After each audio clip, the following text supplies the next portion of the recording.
Tyler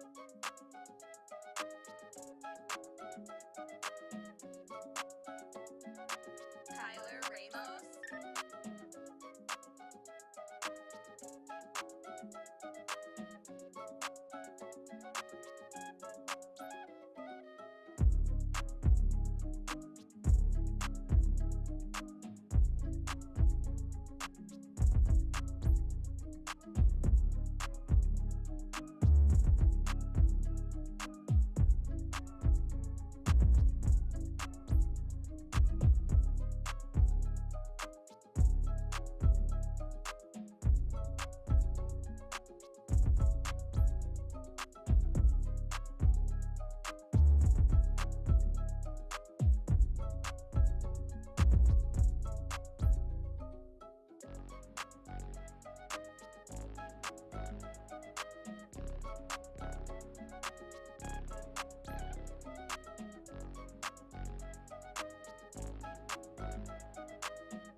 Tyler Ramos.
Tyler Ramos.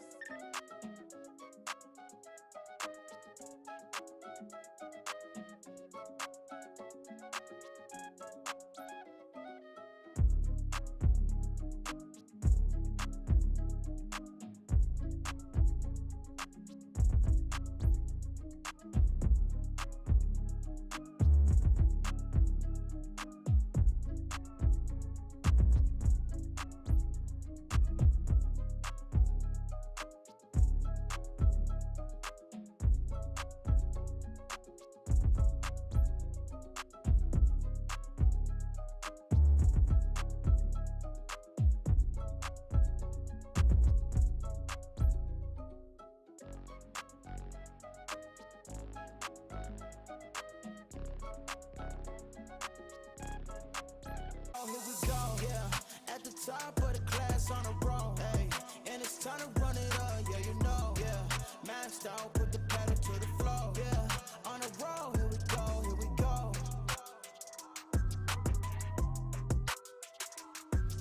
What is going on, everybody? Welcome back to the Frankie Candles live stream every single weekday right here at 5:45 p.m. right after ATB. Where's my ATB crew? Guys, I'm just going to jump to the chase here. Cut to the chase, jump to the chase. I think it's cut to the chase. Guys, today we have a very, very special episode. I don't know if you could tell. He's in the title. He's in the chat. Today, we have a special guest, the one, the only, Tom Crown, and we're going to bring him on in just a second. But first, thank you all for tuning in. I appreciate every single one of you. We got 300 people even in here right now. 98 likes. Smash that like button if you guys want to win some giveaways. Every 100 likes we get, you guys get a spin on the wheel of pain and pleasure. There's 2 spots on that wheel for giveaway, and we just rack those up through the week, and we give a bunch of stuff away on Fridays. So every 100 likes, you guys get a spin on the wheel. Let's go for 650 likes. If we get 650 likes on today's stream, I'll give you guys 15 spins on the wheel. And with all that being said, guys, let's just say what's up to chat real quick, and then let's jump right into our time with Tom Crown. And then real quick, we should probably just touch on this, guys. Bitcoin's going ballistic right now, and we're going to talk about it. We're taking a look at Bitcoin. We're going to take a look at some of the alts. But yeah, we're going to get right into it, and we got Tom Crown to back us up here. So it's going to be a really, really good episode. So sit down, grab your macaroni, grab your sauce, and let's get into it. Who do we got in chat right now? Let's see. Who do we got? Let's see. Crypto Billy, shout out to all the mods. I appreciate everything you guys do. You guys make my life so much easier. Shout out to Tom Crown next on the list. Guys, Tom is in chat. Show him some love. Also, link in the description down below. If you're not subscribed to Tom Crown's YouTube channel, what are you doing? Go subscribe. Let's see. Hannah King, what is going on? Thank you for being here. Cow's World, welcome back. He says ATB over to FCU. That's Frankie Candles University. Let's go. Miss Teen Crypto. Hey, what's up, Miss Teen Crypto? Shout out. Thank you for being in here. I appreciate it. Let's see. The Bit, what is going on? Jonathan Schaefer, what is up? Welcome back. Ryan Mack, what is going on? Depends on the kind of waffle, in my humble opinion. I don't know what you guys are talking about in chat, but it sounds interesting. Let's see. Lucho, what is going on? Thank you for being here. Bonilla, what is going on? Chemistry, bro. Alan C. Let me get a couple more in here. Tim Pierce, what is going on? Unforgettable name, as always. Good to see you. Self-helping spirit, thank you for coming back. J3R Crypto, what is going on? Let's see. We'll get a couple more in here. Crypto Pollo, welcome back. Hit Visuals, we love you over here. Hit Visuals. Johnny C, Carl, and Steve, what is going on? Thank you all for tuning in. And yeah, guys, Bitcoin is going absolutely ballistic. Unfortunately, I've missed my long positions. My last short trade was stopped out in profit, so not too bad, but just waiting for a long entry. But this thing is just going up in a straight line. So to help us try to make sense of this market right now, let's go ahead and bring on our special guest, Tom Crown. What is going on, Tom? How are you? What's up, man? I'm doing great, Frankie. How are you, brother? I'm doing pretty good, man. I mean, I wish someone would just kind of put the brakes on Bitcoin a little bit so I could jump into a long, but not going to FOMO in at this point. But yeah, man, speaking of that, yeah, just what are your thoughts on this market? Do you think this is sustainable? Do you think we're going to hit that 30K mark that a lot of people are talking about? Man. I think first off, can I just shout out to the Candlestick Mafia, man? You guys, like your audience is so nice to me. I love it. I think they're nicer than my audience. So shout out to them. Smash the like button, guys. We got to get like 1,000. We're gonna get like 1,000 today. That's what I'm feeling. You said Let's go. 650. I'm thinking 1,000. Let's go. So Bitcoin, I'm digging it. You know, we were supposed to do this true story like 2 days ago, maybe 3 days ago, and it would have been a totally different episode. Yesterday's close nice and strong. The big thing for me, Bitcoin retaking the 200 weekly moving average. Yeah, the week hasn't closed yet, but we closed it daily, and the result today, we got another green candle. My sights are set to May's lows at this point. Especially if we can close the weekly above, I think it's like 22.7 is where that 200 weekly's at. I'm looking for May's lows. That's 25. I think that's a pretty conservative estimate for upside. I got some charts and stuff we can get into. Sorry to hear about not getting into that long. My short's getting wrecked too, so you're not alone. Yeah, definitely missed out on a long opportunity here for sure. But like you just said, hedging your bets is always a good move. So I guess you do have a long that's doing pretty well. Short's getting wrecked, but you hedge it with that long. Yes. Yeah, I always play both sides. I'm a both sides player. I used to go one way, much more comfortable playing both sides. My short has the potential to take away the long's gains, but my portfolio, I think that's something that people maybe if they get caught up in trading forget about. Like my hodl position, that's a long. Yeah, that's a non-leveraged long that when price goes up, I benefit from. So I prefer to take the short side of leverage trading when I do, because that's a hedge for my whole net worth, really, because I'm pretty much just in crypto. I think that what you just said there is a really good idea, right? Like, and also I think a lot of people, you know, when they find out you're a trader, you know, for some reason I think they default to the, oh, so you're super risky. All you do is trade away all your money, and it's like I think people forget that you don't have to trade with all of your money. So I actually love that. You should know, should never do that. Right. That's I mean that's trade my with all thing your is money. like that's kind of what shows you know how much people who say that know about trading. So I like that you said that, you know, your HODL portfolio is essentially it's like a long it's a long-term long. Yeah. And you like to short the market, you know, when you do trade, and I love that. I think it's a common misconception. Actually, I guess I could just jump into that question before we have you maybe show some charts. How do you, like, you know, when people come up to you and tell you that they're like, oh, so you just trade away all your money, like, what do you say to those people, or even the people? Because I find, you know, the more that I'm online and get a lot of random people's opinions, you know, a lot of people hate traders and a lot of people hate on TA. Like, what do you tell those people? Yep. I was literally just about to say it's the same question or kind of same statement as like TA doesn't work. Those are the same people saying like that, thinking that you're trading away all your money. It's like you don't even have the ground. I don't know. You don't have like the foundation to understand if that's what you're saying. Cause like, TA doesn't work or not work. You know, it doesn't tell you the future. So that statement's, it's like, you clearly don't know what you're talking about if you're asking it. And that's okay. Nobody knew when they started, right? We don't have this information. They don't teach us this in school. But yeah, trading, I say it a lot. Maybe I don't say it enough, but like I said, if you're trading with 100% of your portfolio, you are not going to be a trader for long. And that's going to be true of anyone who's doing kind of like what that question suggests is you're not going to make it. You're not going to make it. Trading very much about going slow, managing your risk. Absolutely. You know, that's basically what I tell people too. You know, it's just as much, you know, the number one rule of trading in my book is capital preservation, right? Like, don't lose your money. That's rule number one. Rule number two, obviously make money. But I always tell people, you know, I think people get so caught up in the technical analysis. Like, I need to be you know, you want to be good at TA, but you know, people get so caught up on the TA. And I tell people all the time, you know, you could be the best at TA. If you don't have your emotions under control, your risk management under control, you're still going to get wrecked. So yeah, I think it does say a lot about where they are in their crypto journey. And again, like you said, everybody has to start somewhere, right? So, you know, I probably, you know, I went right to trading when I first started just because I was interested. But, you know, I probably would have said the same thing as a lot of these people if I didn't know better. It's kind of similar to the people who go, well, you're saying it could go up or could go down. And I'm like, okay, so you Yes. just got here. It's like, so Yes. Well, I like the way I like to kind of describe this to people is, if you look at the World Series of Poker, right? There are players who win the World Series of Poker consistently. And do they win because they get the best cards? And that's kind of like TA. They're doing TA. They're managing their risk. They're looking at probabilities. They're not looking at getting the best cards every time. That's not how they win. And it's the same thing. They don't win out of luck. They win because they're taking calculated risks intelligently.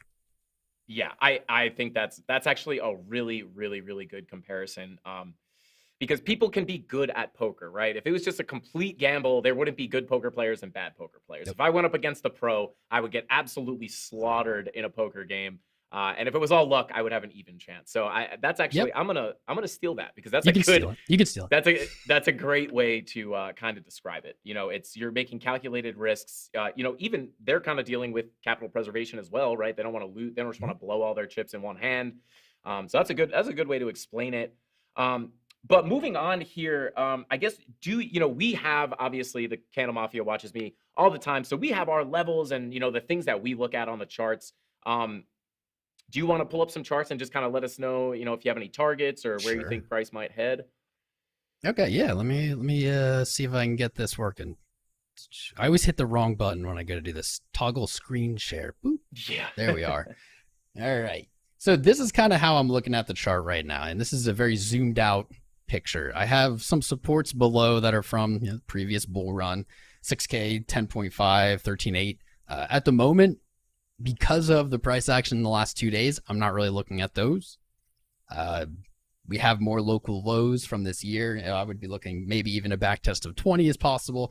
But the big important thing going on for me is that 200 weekly moving average, like I talked about. If we're zooming in here, you can see we're barely over it. So it's not quite time to celebrate.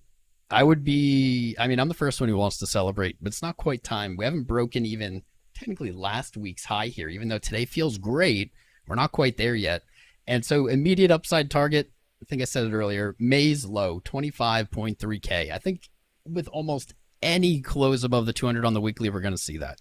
Again, this is not financial advice. Everything's probability, but the probability is pretty good. That's not a very big move. More realistically, kind of zooming out again, looking from even November, this chart is predominantly red. There's very little green to be found on the weekly here. We fell from November to January. This was the only even closeness to a bounce or a dead cat bounce we had. That was up to 48K, and we fell again, and there's really been no relief. So I am on the side, and I'll give you guys a warning. I'm a perma bull. I bet against the market. Doesn't mean the market always goes up. I'm a perma bull, so take this with a grain of salt.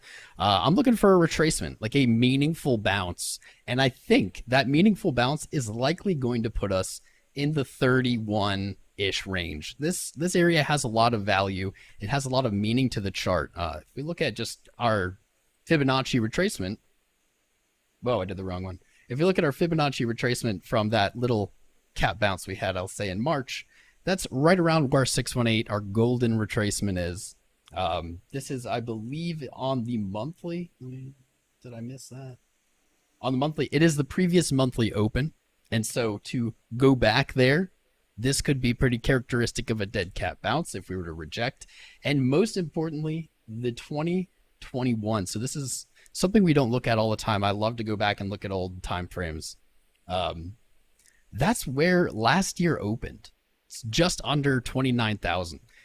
Backtesting this level is pretty high confidence, in my opinion, for this year. Bitcoin's never closed a bearish engulfed yearly. We have 5 months to go. I still don't believe it's going to do it. So I think circling back here, I'm looking for some kind of relief, some kind of retracement to the upside. Today's price action definitely making me feel more confident in that. I think it's going to be solidified at the end of the week. If we get closed above the 200, we're looking good. If we don't, I think we go look and kind of examine our local lows here and maybe those potential bigger supports on the downside. I love that. And, very, very similar levels that we're looking at. And we had Gareth Soloway on not too long ago. He had very similar. Yeah, Gareth is the man. he had very similar levels as well. And, we talk about how interesting it is that, we all have very similar levels, but it seems that we all kind of get there in different ways, which kind of makes Absolutely. me, add a little bit more weight to these levels. It's like I found the one number, you might have found the same number in a different way. Garrett's finding it a completely other way. So it is. Let me ask you this. I know you did, mention you are a permable, which, by the way, kudos to you for saying that and disclosing that. I'm not afraid. I think that's super important, and it's great to be transparent about that, because I always say that to my audience. I want it to go down, right? I want it to go lower so I could buy even more, even lower. But that's just my emotional bias, guys. Well, I'm going to let you know what goes on the charts, but I just, I like to be upfront about that too. So I appreciate that. But keeping that in mind, if we do make it up to that 31K level, which is very similar to what we're looking at, are you expecting to hold those levels, or are you expecting a rejection, a harsh rejection back down? Yeah, then that's $1 million question. Yep. Man. Well, I'll tell you this. I'll be opening some short there. I'll be hedging a little bit there. Regardless, I hope it gets liquidated, just like my short right now. I hope it gets liquidated. Yeah, I don't know, man. That's the question. Like I said, I don't think Bitcoin is going to close the yearly below 29.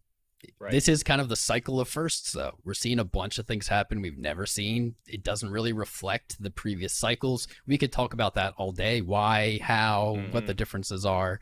But yeah, maybe we'll have a bearish engulf on the yearly close. I don't know. I'm hard pressed to believe it. I wanted to comment. You said it's cool how people come to the same conclusions, kind of like the same levels. And that's something I've always loved about TA, and something that's convinced me that TA is more than astrology for men, is that there's no one way to do it.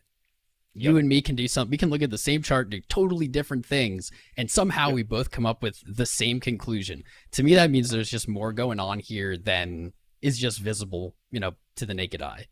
Yeah, I 100% agree with that. And again, like, when we had Garrett Soloway on, when we were talking about levels lower, if we broke 17K, what are we looking at? And, I had my levels set, and then we just asked Gareth cold, where are your lowest lows? Like, where do you think we can go in apocalyptic situations?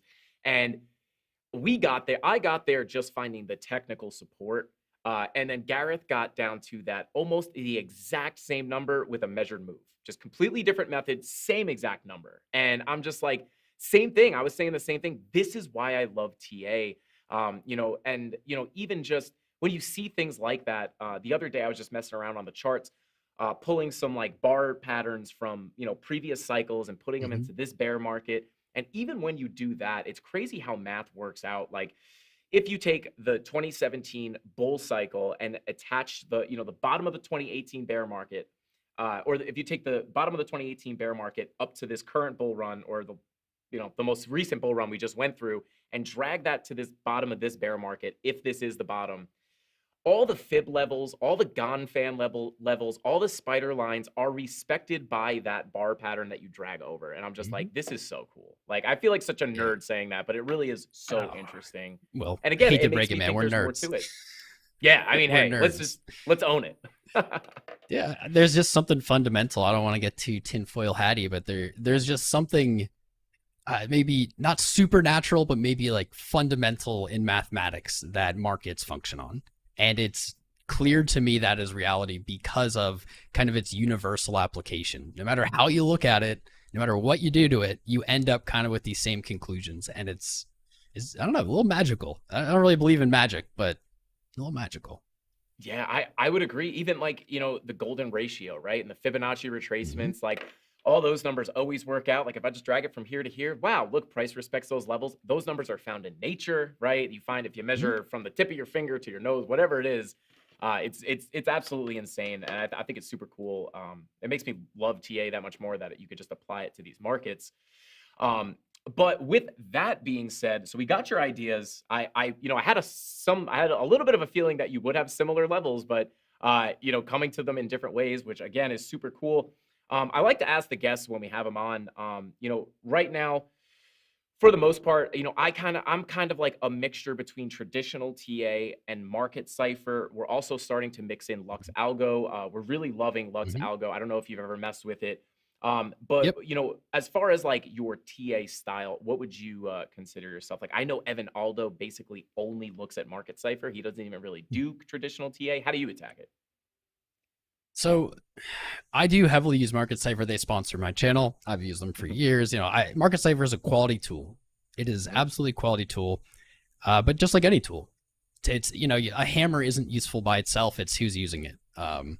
I use Market Cipher heavily because it works for me. It's been doing well, but I kind of started my journey in crypto before there was any. I don't even know if there is now like accepted TA for crypto. Right? People would say you can't apply traditional market TA to crypto. It doesn't work. And so I don't really know what my style is. A little combination of everything. I'm 100% self-taught. I was taught basically just by losing my own money and saying, "Crap, I need to not make that same mistake again." And I'm kind of just left with this, I don't know, like amoeba of different tools and stuff. I love volume pro. I'll tell you this. I do this. Things I like, things I don't like. I love volume profile. I love Fibonacci extensions and retracements. I love the Ichimoku cloud. I love moving averages. I love Market Cipher, but Market Cipher includes like RSI kind of MACD momentum mhm. stuff, so it's a combination. Things I don't like, I'm not a fan of harmonic patterns in crypto. I haven't really seen them consistently play out the way they're supposed to, and Elliott Wave. And that being said, I have seen people use both of those and be successful. I just haven't seen them in my own practice really work well. That's my own opinion. I could not. I am very, very similar. Like, I use a lot of market cipher. Fibonacci retracements extensions, love them. I absolutely, the audience knows I love volume profiles. I always call it like a cheat Hmm. sheet for trading. And then yeah, basically all the same stuff that I don't like. The Elliott waves. Like, people always ask me like, do you look at Elliott wave theory? And I'm just like, no. But I say the same thing that you just Yeah. said. Like, I know people who use it successfully. It just, I don't know. It's just not my thing. I do use, I would probably rank all those things in the same order you just did. Um, You know what Elliott Wave is good though? It's really good for someone who's never thought about markets before to kind of visualize market structure. Because mhm, markets do very much move in the Elliott Wave form of they go up and they go down, right? They don't just go one direction. They expand and they contract. And I think that helps people understand that. But to try to literally apply it to like say Bitcoin, I mean, I just see people constantly that just reordering their letters, numbers, recounting, and it's like, when does this ever really help you trade? I'm not sure. Not to knock on people too hard, but that's just my own opinion. Prove me wrong. Prove me wrong by trading it and showing me you win, and I'll admit right. it. But Yeah, I yeah. would I would totally agree with that. And I think it also kind of, I never really looked into too much Elliott wave stuff when I was learning, and I'm in a similar boat as you. I'm self-taught for the most part. But actually, on that note, I know a lot of my audience is new. They're trying to get into trading. I know a lot of people are just kind of watching me right now, just kind of lurking, learning about TA. They haven't even dipped their feet into trading yet. When you were starting, could you get like where did you find things that were, what things did you find that were really useful that helped you learn? What things, like, were there books were more helpful than YouTube videos, or was it just using your own money and losing your, trading and learning the lessons the hard way? Like, what did you find most helpful when learning? I think the audience will find that extremely valuable. Trial by fire, for Hmm. sure. Losing my own money. I have heard people tell me there's many good books, pieces of literature. I'm just not the guy who can sit down and read a book, especially not Hmm. about trading. Even all these years now into trading, I'm just never going to do it. That could be good for you. Right now, right here, your audience found it. That this is pretty much how I learned. I found someone on YouTube at the time. This didn't really exist, and he was just a guy who would trade, and he just kind of like do what I do on stream, just kind of narrate his thought process and things. And the guy, was a good trader. He comes from a traditional background, but it wasn't about how good he was. It was just being able to see someone go through their thought process. And so everyone who's found you has done themselves a favor because they can come here and they can say, okay, what's Frankie looking at? Why is he looking at it? It's not just random, Bitcoin's going up forever, Bitcoin's going down forever. I think, yeah, just kind of following along, seeing what was successful for other people, then trying it out myself, getting wrecked, and re-examining over and over and over again, saying what am I doing wrong? What can I cut out? What can I do better next time? And it really is trial by fire, man. Like, not everyone makes it through. Yeah, unfortunately. I would 100% agree with that. I talk a lot about, for me, it was a lot of similar stuff, right? Like just watching people trade. Like, obviously would watch Crypto Face a lot, where he's kind of, maybe he's, the rain music is playing for a while, but when he does narrate, he's kind of just looking at the charts, just checking the charts in real time, just talking about what he sees. That was, that was good. When I see him stream, that's a good thing to see. Just kind of someone looking at the markets, explaining what they see. It also helps if you're using Market Cipher, because obviously he created it, so he knows what he's talking about when it comes to Market Cipher. But another big thing that I push is actually trying it, right? I push people towards, maybe starting with spot trading or starting with paper trading. Oh, definitely. But I do say it's very important to, maybe instead of buying a course, right? And I'm actually, I've said this before, I'm not really against paid courses. I've taken not crypto courses, but other courses that I've paid for online that have paid off. So I'm not against paid courses, but I would say instead of getting a paid course, take a amount of money that you're comfortable losing and trade with that real money, because you could get as good as you want at paper trading. If you trade with real money, those emotions are going to creep up. And in my opinion, that's, some of the hardest stuff, I'm sure you could relate, is one of the hardest things about trading is that emotion. So even if you put a little bit of money in, you have some skin in the game, you feel those emotions, and you can start to figure out how to control them.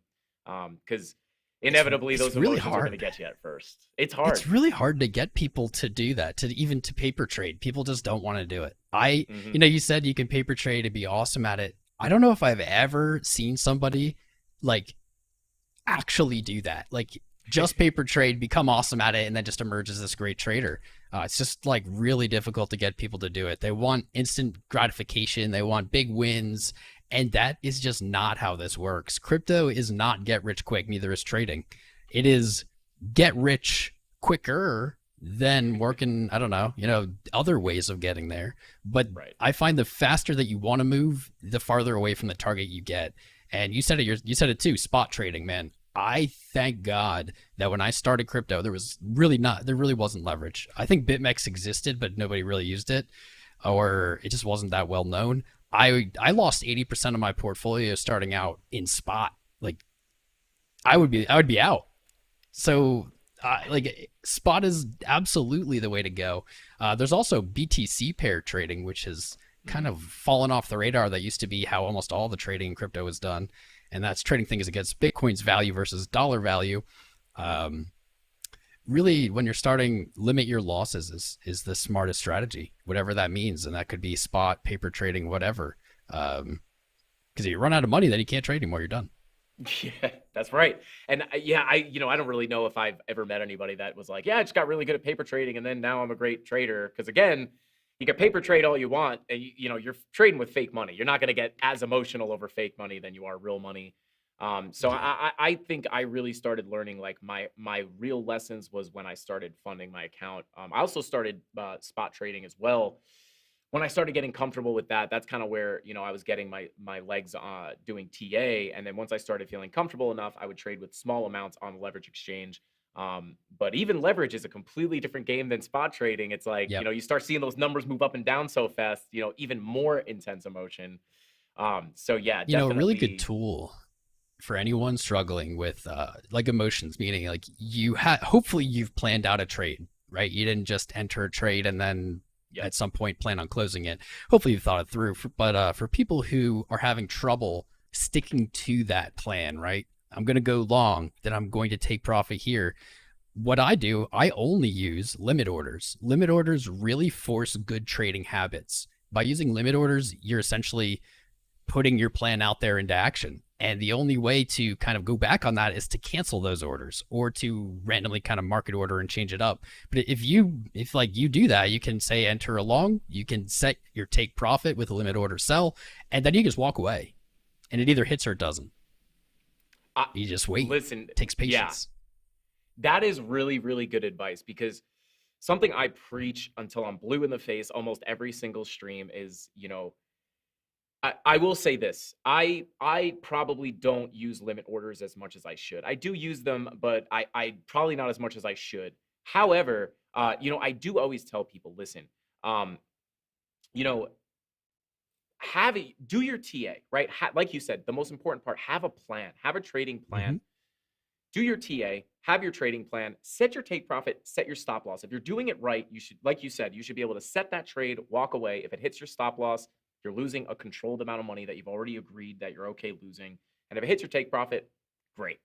And because there's been many times where, when I was first starting out, if I wasn't, if I didn't have my take profit or my stop loss set, and I was just kind of trying to market in, market out, I would wind up, the trade would go south, and I would, oh, you know what, I think this thing's going to dump. I would pull out of the trade, and the price would eventually just turn back around, never would have hit my stop loss, and it wound up going in my favor anyway. And setting those levels, like you said, completely eliminates the emotion, and could, in my opinion, definitely raise your win rate. So I would 100% agree with that.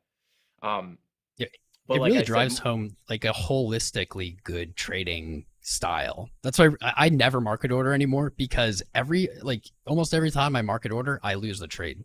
Like it's one of those things I learned over time. It just builds good habits, because I'm going to wait for the price. By limit orders, by definition, you're waiting for the market to come to you, where market ordering, you are chasing the market. So, kind of which is better? I think it's probably obvious. Yeah, 100%. We always talk about, have your key level set, right? And if price comes close, let it go. It might come back. And more often than not, it might come close. It'll go back up, and it will come back down and touch your level. And I will, for some reason, I don't know what it is. Like, I'll wait for price to come down to my level, mark it in, and then I set my take profit, my stop loss. But you're almost there. Almost there, right? So close. I got like one more inch. But a lot of times, I went through a pretty bad patch where I just got really unlucky, and all my limit orders got missed by like $1, and they were all great trades, and I just missed them. And I was like, you know what? That's it. Next one, I'm going in market. And now I've made a habit of getting in with the market order. But if you guys are out there doing that, and you're watching this, and you're not using, the most important thing is, if you're gonna market order in, at least set a take profit and a stop loss. That that I think is at least the best. That's the best practice. If you're refuse to use limit orders to get into the trade. But yeah, I'm not saying you can't market. Right. Everyone trades different, like we were saying, but like this is what I've learned, and is what is good for me, and it goes beyond just what order I'm using. It's like I've developed a mindset of the market's going to do what I want, or I'm not going to take a trade. Yeah. And that is a winning mindset for me. Yes. I wish you put that in chat so I could pin that to the top of chat. But yeah, now I'm going to limit order in, because next trade I get into, I'm going to think of you, and I'm just going to be like, I'm not going to mark it in on this one.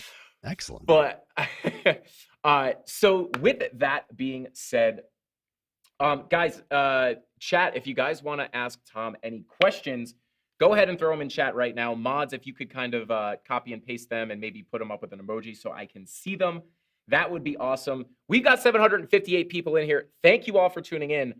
Smash the like button if you love Tom Crown. So we got to see that number go way up, because I know everybody here loves Tom Crown. Smash the like button, guys. We're also giving a ton of stuff away. But yeah, moving on here, Tom. Chat is so distracting. It's like I see like all these emojis. I'm like, oh god. So I've been getting a lot of messages, not really right now, but a few weeks ago, I know there were a lot of mixed signals on the charts. I know a lot of people were getting chopped up. People were thinking we were going to drop lower, then we would get a pump, then we started bear flagging. People were trying to short, then we pumped. People were getting chopped up pretty bad, and I got some messages in my Discord of people kind of talking about, hey Frankie, just wanna, I just wanted to ask you, like, what do you do, like, if you feel like you can't catch a break, you keep losing your trades, I feel like I need to take a break, but I don't want to.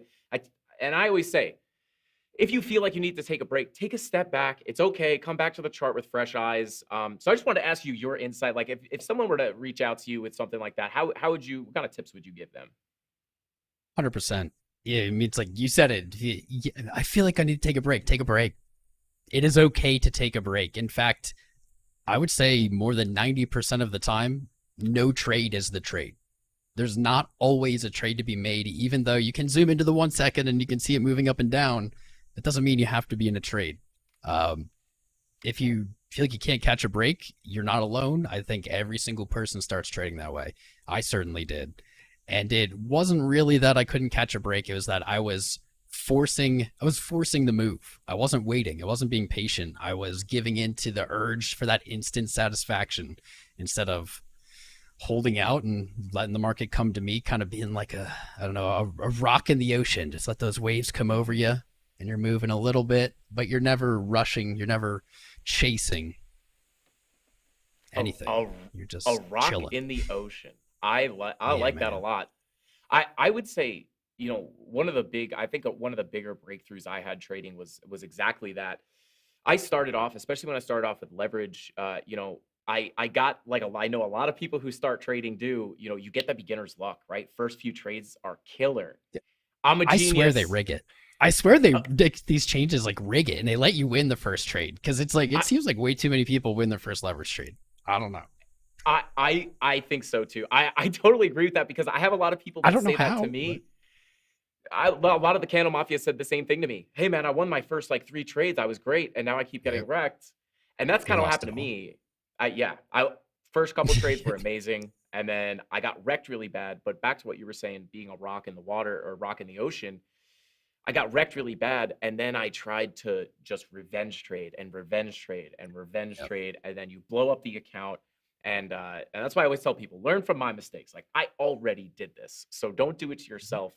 And I think one of the most important things that you said, today is it's not a get rich quick thing, right? I think a lot of people have this idea that, I'll just get really good at TA and then I can lay on a beach and just reach over and hit buy and sell on my laptop and I'll be a bazillionaire and just print money. Maybe if you have 10 million, $100 million already, yeah, maybe. Just let it move 1%.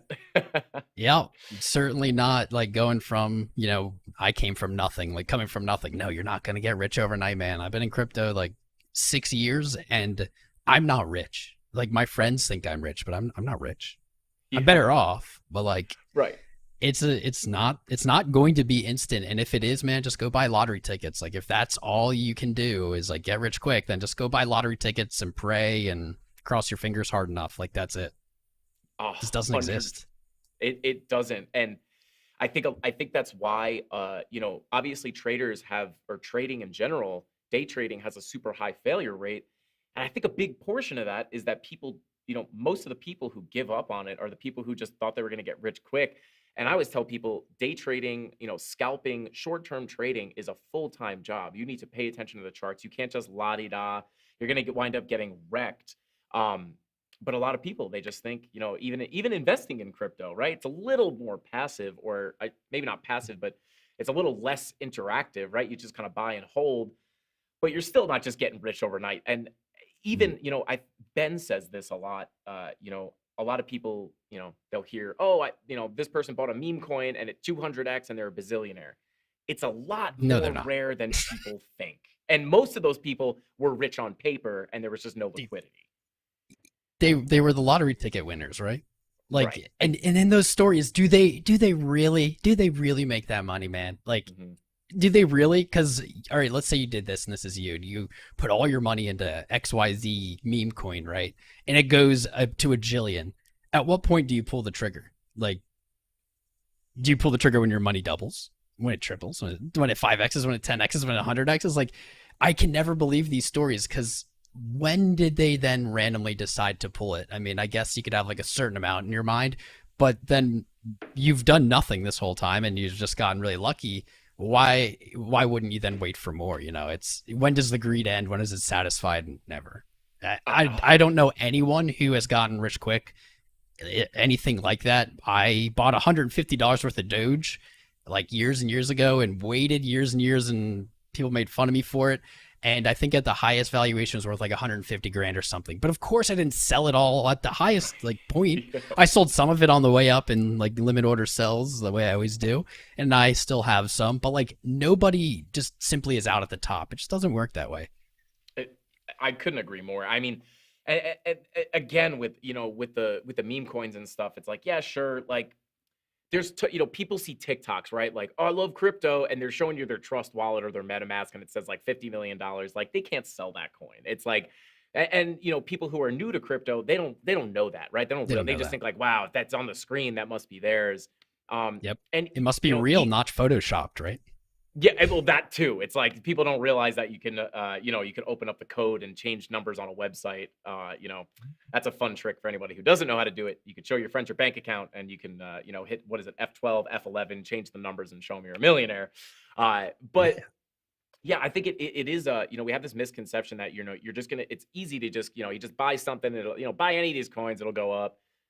Even Ben, for those of you who don't know BitBoy Crypto, people think that he just got rich overnight. I think I don't know if he said it's either like it's 6 or 9 or 6 years. I think it was 9 years it took him to become a millionaire in crypto. So all people see is like, oh, you're rich now, like, and that's all they see. They weren't there when you're getting wrecked on these coins, or when you're sitting there studying the charts as a trader. They might just see like, oh wow, Tom's a successful trader, it must be easy to make money like that. They weren't there when you were learning and getting wrecked and paying money essentially to learn, right? Lose it if you lose your money Yep. trading. I did the same thing, right? I basically invested Absolutely. money to lose, to learn those lessons that you can't really learn from a course or a book or a video. So Yeah. yeah, I think people just It's think right it's on. quicker than it really is. It's perfect. It's perfect. I like that. I didn't even really know that about Ben. I knew obviously he didn't get rich quick. I know he's been in crypto a really long time, but 9 years to make a million, like, that's about right. And what other way are you going to do that? Also, you may say like, oh, that's too long, because in reality, it might not take that long. It might take longer. It Right. might take shorter. But how else are you going to get there? How Mhm. else are you going to get to whatever your goal is? And that's basically a big part of what brought me to crypto. Is I don't think anything else. Working a full-time job was never going to get me to where crypto has brought me. And hopefully, fingers crossed, where it's taken me, right? But Yeah, it wasn't faster, and it won't be. It won't be faster. Nobody starts crypto at the bottom. yeah, absolutely. And Everyone joins at the it's top. yeah, and it's those people. It's the same people that come into your, they come into your stream and like, oh, you say it goes up or down, or they come in and they're like, just tell me if it's going up or down, and it's like, or they're mad that they lost a ton of money, and it's like, it's very clear to see like these are the people who came in at 55K, 60K. But yeah, I think it's really important. Again, back to like the 9 to 5 job, right? That's kind of what that's kind of the attractive thing about crypto for me is, yeah, I know that you're not going to become a multimillionaire in one day or 1 week or maybe a year. But what is where else are you going to get the returns, right? People were pissed off at Cardano's gains this cycle, right? But I was talking about Cardano at 12 cents, and if you go from 12 cents to three Come at me, whatever dollars, Litecoin. yeah, yeah. It's like, where else are you going to get those gains, right? Like, in the Yeah. stock market, not a chance. Gold, not a chance.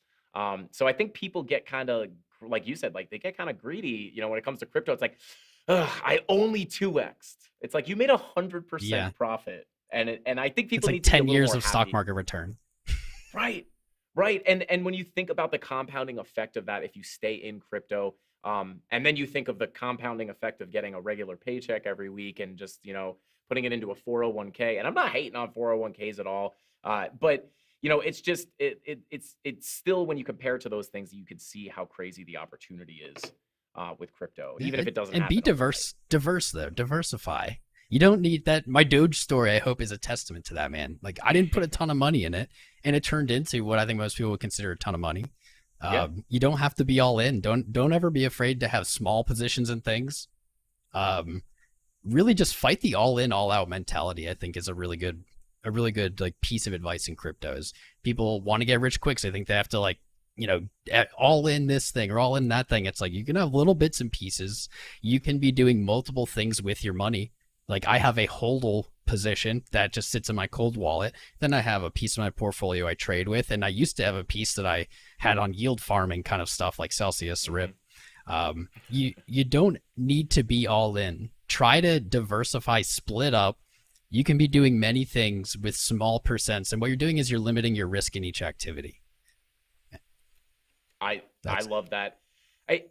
with that being said, speaking of your HODL portfolio, what are some? Because I know this is not. Hey, Jason Casper in the chat. What is up, Jason? Yo, Jay. Uh, I was in his stream earlier today. He's funny, man. I love love Jason Casper. Also a savage trader. But his stream, I was cracking up all morning. He's funny, man. He was singing. He's the man, guys. Shout out to Jason. Show Jason Casper some love in the chat, guys. But speaking of that, I know the CandleMafia is gonna love this. They're gonna want to know this. What are I don't care if it's 1, 2, 3. What are some coins you're looking to really, really accumulate? In this bear market. Well, they might not like that answer. They might not like my answer. So I am very much a Bitcoin maximalist. Right. I'm not a Bitcoin maximalist, and probably what just came to mind to almost everyone who heard that. I have easy 200 different altcoins, but those positions can be very small, like I said, $10 or something. Like I had 150 in Doge. My accumulation strategy, and this is what I think everyone should do, honestly, not financial advice, but you should be looking to have 50% Bitcoin in your portfolio. People fight me on that to the death. Fine, don't do it. But yeah, you saw it in 2021, and we see it this year. Most of the new retail came in, jumped into these new projects, and it's not to say these new projects don't have a future. They certainly can. Absolutely. But they didn't. They, for the most part, didn't buy Bitcoin. Almost everyone I talked to, if they had any at all, it certainly wasn't their first or major position. That is what I think in a bear market you want to look to do. You want to position yourself to at least 50% Bitcoin in your portfolio. Then I say go pick a large cap that you're passionate about or you like, and that could be like Ethereum, that could be ADA, it could be XRP, whatever it is, something big cap. That could be like your secondary position. You can have 10% there. Then you can find your third one and have like 5%, and then you can pick up a whole bunch of little baskets of little 1% positions, and you have this portfolio that doesn't instantly collapse when the market goes down a little bit. And don't forget, cash is also a position. That is something people overlook as well. Cash, fiat, being able to deploy it is also a position, and that's actually what's keeping my portfolio afloat, is all the cash I accumulated over years, like 2-3 years of accumulating it. I don't really have a good answer to that, though, because I think for me it's going to be totally different than the audience. Like a lot of these coins that I didn't jump into that are now in the top 20 or 50, I might look to grab some low-hanging fruit there. I think what have I not picked up that is doing good? I got the tiniest bit of Shiba. I don't even want to say that Shiba. I don't know, some of these coins that like I saw explode, and I was like, there's no way I'm going to buy this after it's gone up 100x in the last 2 weeks, right? I'll wait for them to come back down to reality.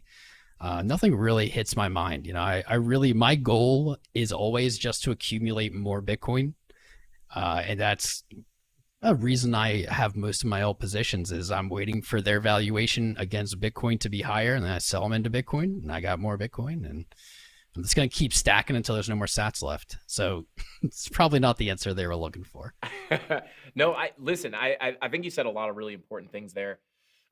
Especially in a bear market, this previous cycle, I accumulated a lot of Bitcoin at first. I was buying a little bit of alts, but I bought a lot of Bitcoin, right? And the good thing about that, accumulating Bitcoin in a bear market, is, I call it the chocolate fountain of youth, of wealth.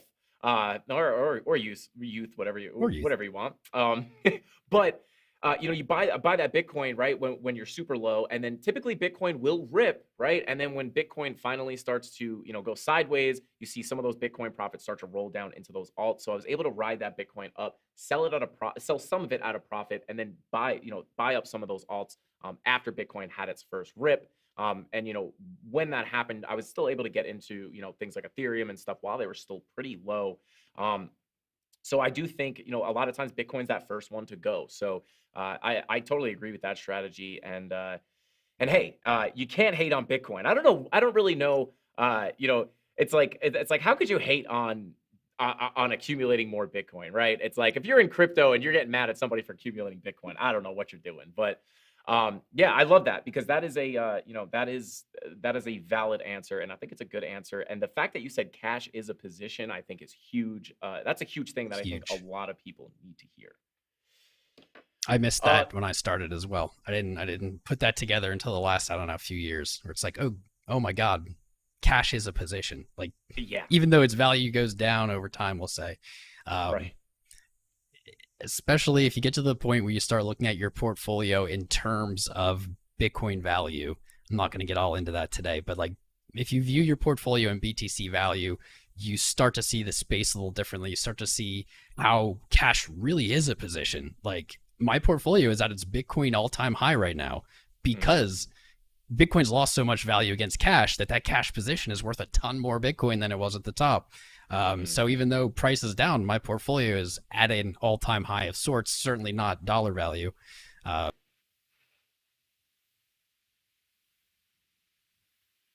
think I just disconnected and came Oh, back. wow, that was quick. That was a quick technical difficulty. It was off and then on right away. I don't know where I went. Where did I go? Yeah, I have no idea what I was saying. I just got teleported to some mystic realm From another dimension. yeah, but price was a lot higher there, so it wasn't bad. Yeah, no, I would totally agree with that. And yeah, so remember that everybody watching, cash is a position, one of the most important positions. To be 100% honest with you guys, I think we do have a couple questions from the Candle Mafia. Let's go ahead. Oh boy, I don't want to. From Yazin Barkat. I hope I did not butcher your name. I'm sure I did. So I apologize, but he says, "What are your thoughts on XRP?" Oh, that's a good question. My thoughts, I hope that they win the case against the SEC. I That's the majority of my thoughts on XRP. Okay, so not I an have some. XRP hater. I have some. Okay, Man, like I said, I'm a maximalist for Bitcoin. There isn't anything that I really hate. gotcha. I've gone through all the different mental states of hating altcoins or hating what I think is a scam. And at the end of the day, nothing I say is going to really change what people believe, And so go get what you believe in. I believe in Bitcoin. If you believe in something else, that's fine. We're on the same team. We're on Team Crypto. There's not that many of us. Let's not fight about it. Right, it's a great point, man. I mean, I think people do. They love to get into like these arguments, like screw Bitcoin maxis, screw altcoin. Like it's like we're all on the same team. And the one thing I will say, in defense of Bitcoin maxis is, you have to remember if you zoom out, right? We always say when in doubt, zoom out, right? Bitcoin goes up and to the right. So if you're just accumulating more and more Bitcoin, it's just going to grow over time. So I don't know. I love that we're on the same team. We're on the team of crypto. I just love when you see people like, I love XRP. XRP is like, who cares? It's like, I always say, listen, I know a lot of people hate on XRP because of the centralized aspect of it, right? And I get that argument, right? I totally get that argument. I'm here for the tech too, but I try not to lie to myself.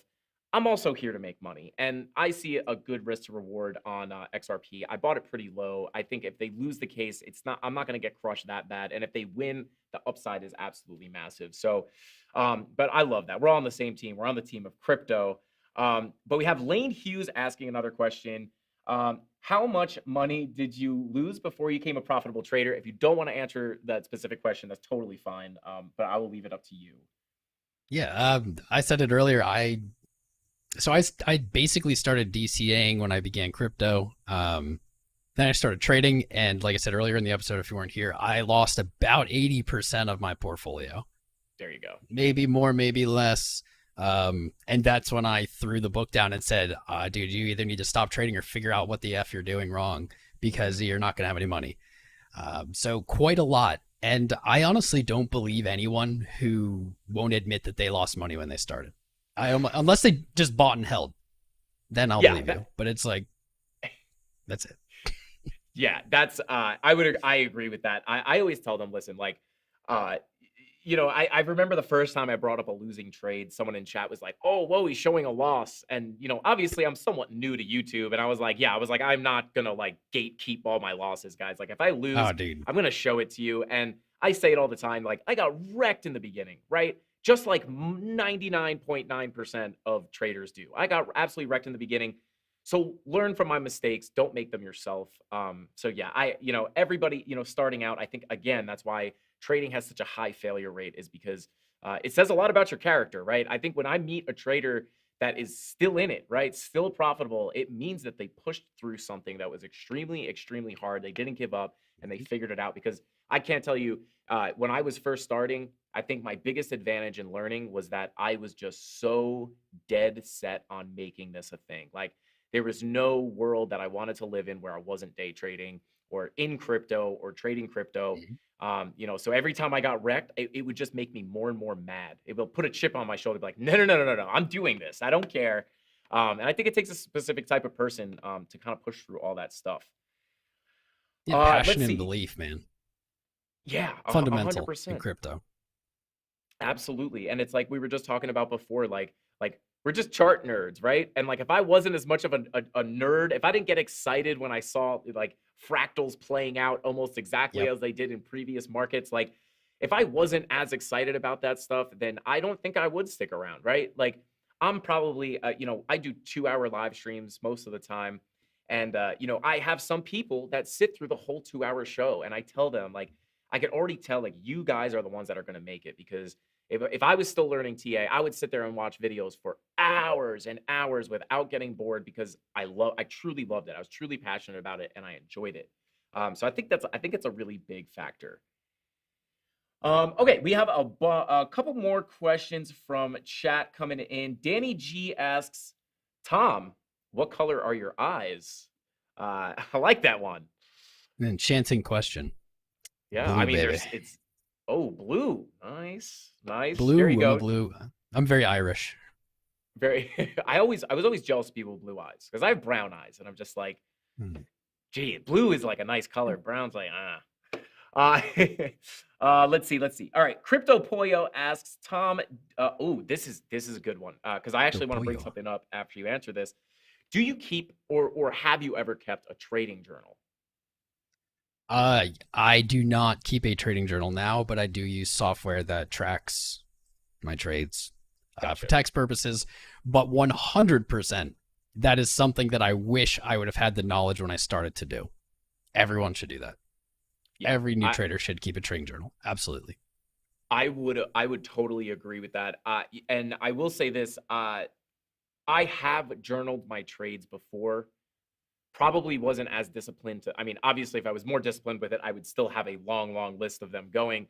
But I will say that part of where I had my breakthrough, where I went from essentially having no idea what I was doing to actually winning trades and becoming profitable, was when I started tracking the trades. Because I feel like sometimes it's not until you sit back and look at it, it allows you to like kind of zoom out to look at all your trades and be like, okay, so I got 4 losses in a row right here.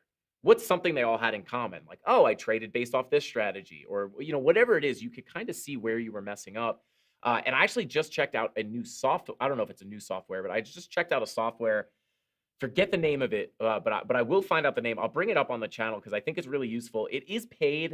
It's a little more expensive than I think it's a little expensive. There's probably cheaper ones out there, but it actually allows you to like journal all your trades. You could put, any mistakes that you made, and it lets you analyze it in all different ways. You could pull up different charts to see, which strategies were the most profitable.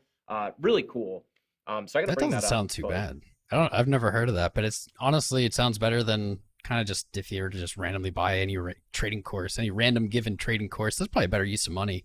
It also, trading journal forces you to have a reason and some logic, if you're going to be honest with yourself.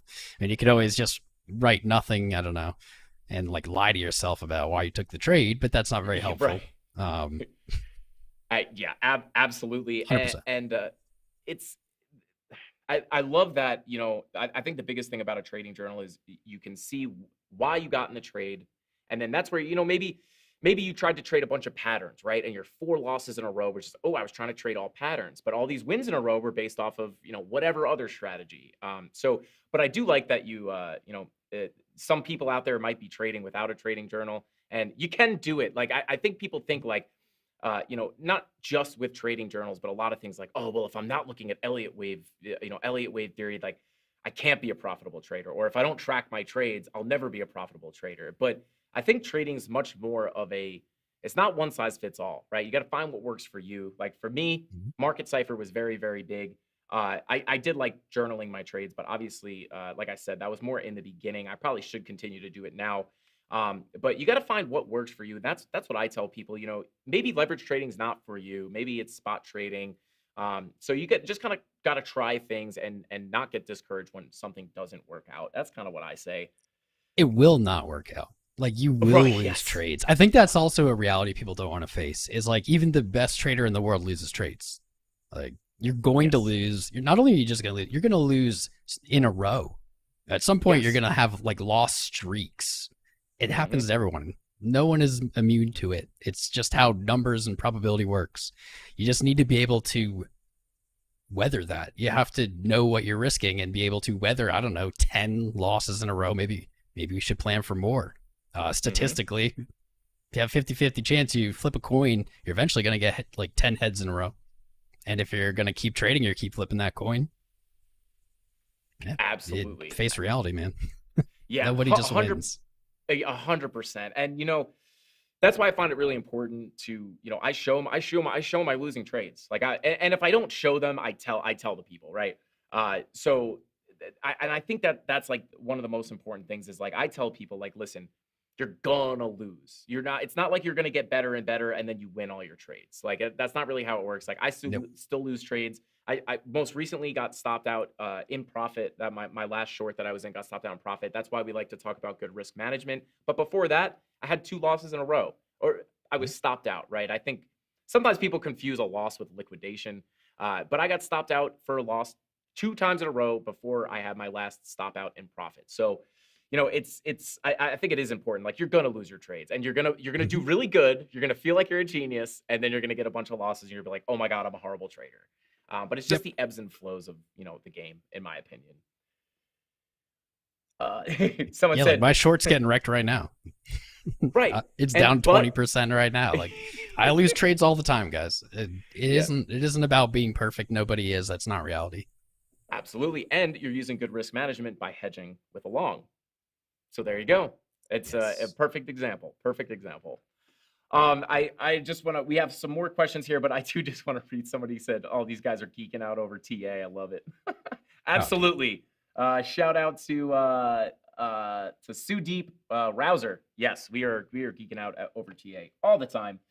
All right, let's see. Oh, this is a good one too. So Michael Payne asked Tom, how many trades are you in at any given time? Or when you are in trades, how many are you in? How many would you be in at the same time? I mean, you could consider every single one of my alt positions a trade, but they don't need to be actively managed. So Mhm. maybe not what you're looking for.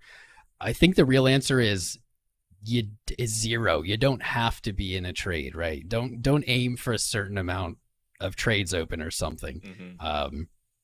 Take the best of the best, the highest probability, and when they come, they come. Don't feel. I think that's like maybe he wasn't even suggesting that, but really don't feel pressured to be in a trade at all times. I think most of the time, no trade is the best trade, and you're waiting for those premium opportunities to come. Yeah, somebody pinned that to the top of chat. But I would say sometimes for no my trade is the stream, best trade.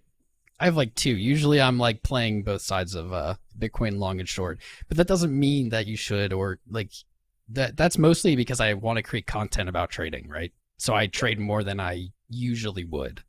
Mhm. Zero is the number. And then that number gets +1 when a great opportunity comes.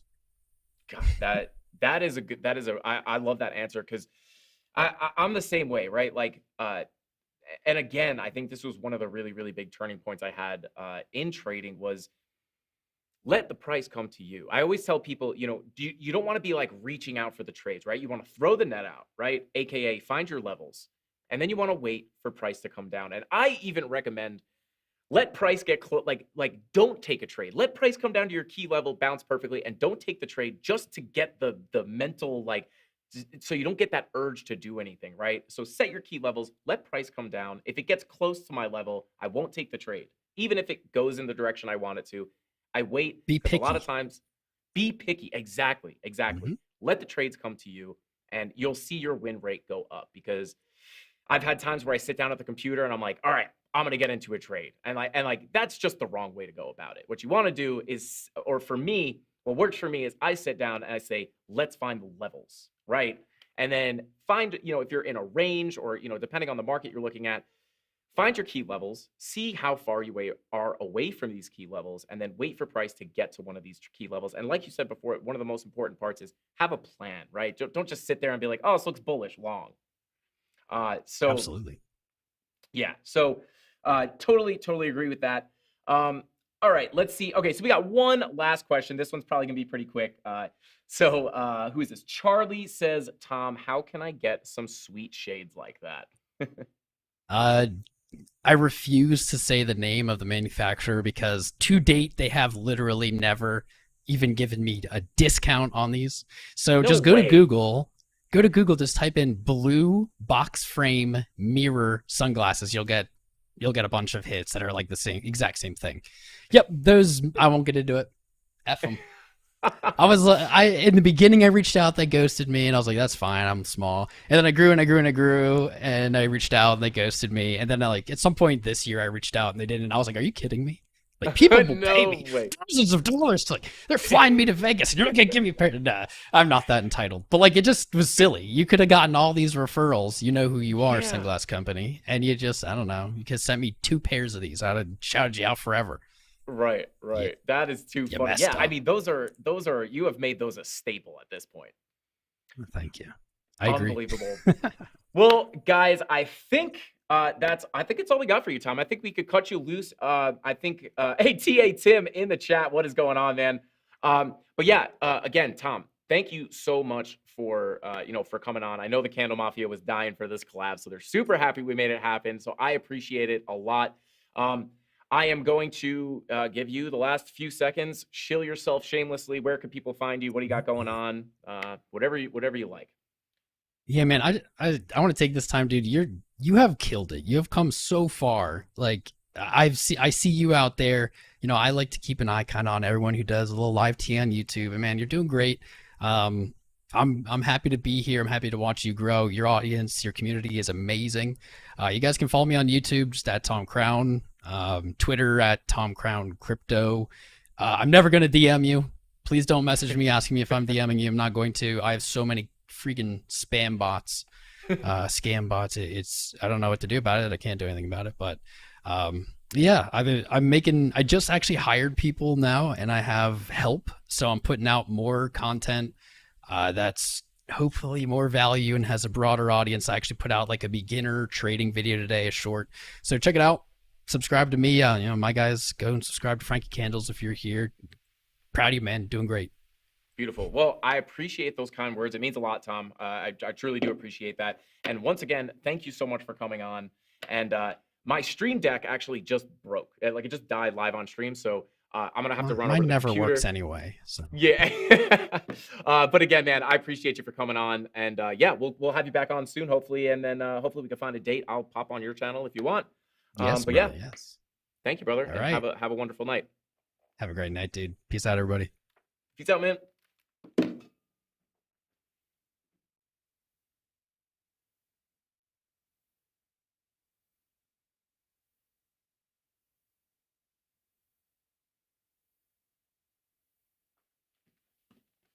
Okay, guys, what about that? This stream deck being dead is a nightmare. So I didn't even go to the full face cam because I know we're gonna get right into the charts. But yeah, shout out to everybody in here. 786 people, 543 likes. We're going for 650 likes today. If we get 650 likes, I'll give you guys 15 spins on the wheel. But how about that, guys? Shout out to Tom Crown. Super pumped that we were able to get him on. I hope you guys like that. I hope you learned something. We're looking to do a lot more of these collabs where we can just kind of go back and forth and just talk about trading, because I think, it's not very common that you find a day trader or someone who even just actively trades any market, in your everyday life. So, when I was starting, I didn't know anybody that was trading crypto or anyone that was trading stocks even that I could go to for advice or even like learn from. So I think it's helpful to hear these conversations of, two people going back and forth, what helped them when they were learning, Obviously I share a lot of what helps me when I was learning. So I hope you guys found that valuable. But yeah, chat was going absolutely crazy. Shout out to Jason Casper. Shout out to TA Tim, if they're still in there. I appreciate you guys for stopping by, and I appreciate Tom Crown for the kind words. All right, so guys, let's go ahead and jump. Thank you, Frankie. What an amazing live tonight. Awesome to see Tom. Days of old. Thank you for that. Of course, we have we're knocking them out this month this coming next month. We're gonna be having a lot of collabs, so I hope you guys liked it. But I guess we obviously have our thoughts on the market, but let's jump right back into the charts and I'll kind of show you guys what I am looking at here as far as price action for Bitcoin. Right, I want to bring this up. Let's actually, let me just see. Oh God, man, I wish the Stream Deck really was not broken. But in the Discord last night, guys, I brought up a few things that were making me feel pretty bullish. Now, that first thing is, let's start on the 2-day, right? And you don't want to forget the weekly and the 6-day are still looking good with the snake eyes on the 6-day and the weekly green dot. Let's just pull it up, actually. The only thing, right, these still do look pretty good. Obviously, the VWAP is starting to round off a little bit here, but your money flow is generally coming up here on the weekly. So that is making me feel pretty good. 6-day, same thing, starting to round off with the VWAP. Money flow not looking as good, but the main thing is yesterday, we were looking at this 2-day chart and looking at the red dot about to print on Market Cipher B, which is right here. Now, something that was making me feel pretty bullish last night was as soon as we confirmed that red dot, look at this, guys. Look at this. I'm going to make Market Cipher B big. Look, we came down, VWAP crossed over, we printed the red dot, and it came right back up and immediately started printing a green dot right after. So we confirmed that red dot, which I was saying was going to be very bearish. We confirmed this red dot. I'm feeling pretty bearish. And then boom, immediately printed that green dot right after, which is like, showing, right? The bears are trying to push it down and then boom, it just wants to come right back up. So that was one thing that was making me feel really bullish. And this daily green dot started to print, as you guys can see on Market Cipher B. You got the VWAP crossover. You got the daily green dot. We were talking about it in Discord last night, making me feel pretty dang bullish. That money flow getting ever so close to that crossover into the green. So there is another bullish puzzle piece to this absolute mess of a jigsaw puzzle we call Bitcoin. And then coming here, right, your 16-hour came out of the red back into the green. Your 12-hour came back into the green as well. I believe we mentioned that in Discord too. So yesterday I was feeling pretty bullish about the price action. I was saying watch out for a pullback because we did come up a bit. There were bearish divergences printing and confirming all over the place. So you always want to be careful when you're coming up of those possible pullbacks. But those bigger time frames were showing some pretty bullish signals. I mean, this thing looks like it just wants to go. Obviously, we got a big push up today again. And here we are talking about some levels. Now, I want to look, right, 4-hour, right? If you're looking for a cool off, this looks pretty good. VWAP coming below, VWAP coming down towards that 0 line here.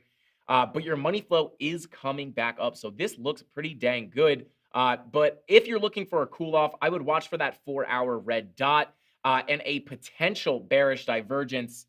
If we do wind up coming a little higher, you could wind up putting a bearish divergence here on the 4-hour. You got boom, lower high, and then you would have your higher high if price can come into this box. Now, let me explain these levels a little bit so you guys can know what to look out for, tonight and tomorrow.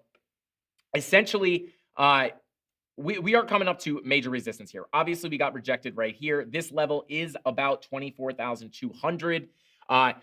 So looking for a rejection here, right? We are currently getting a rejection from here. Now, if we break into this level, we do have a little bit of a low volume gap in this purple box, right? So this purple box has low volume. If we could crack this, I do think it would be a pretty quick, probably pretty quick rise, not too far. But it could be a pretty quick rise up to about 25,375. And then, guys, if this is the main level where I am watching, 25,375 right here, which is funny. It's this the revisiting this previous low, which was a level that Tom was talking about. If we crack this level, guys, there is not that much. There's really nothing above us holding us back from absolutely just snapping up to about between 28 and 30K, guys. The macro golden pocket down here, we could at least come up and retest that at about 28. About 28K. I could pull it to be a little more accurate. But again, when you pull up that VPVR, for those of you who don't know, me and Tom just talking about those volume profiles. I actually didn't know Tom was a volume profile guy. So that is something we do have in common. It's not rocket science, but you guys can kind of see, right? This is very high volume node, right? High volume node, you have your point of control down here, the area where the most volume is traded.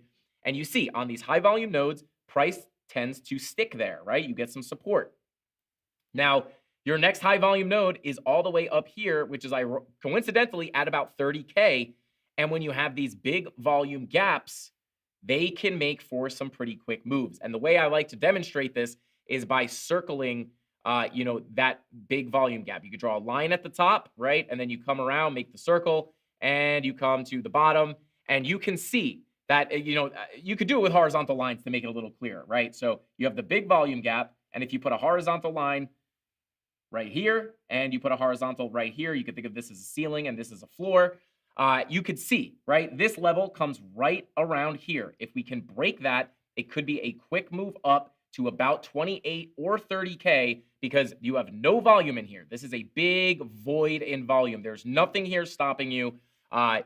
Trying to think of a way to explain it in like a metaphor, but I think Tom was the one that was crushing the metaphors. I'm not good at it. But you could see, right? As soon as you broke this level, you had a boom, big move down, right? It could work out in the same way to the upside. If you break this level, boom, you might just snap up right back to this high volume node at about between, 28 and 30K, right? So this is kind of what I'm watching. If we do, and at this time, we are basically knocking on the door to break into this low volume gap and absolutely launch.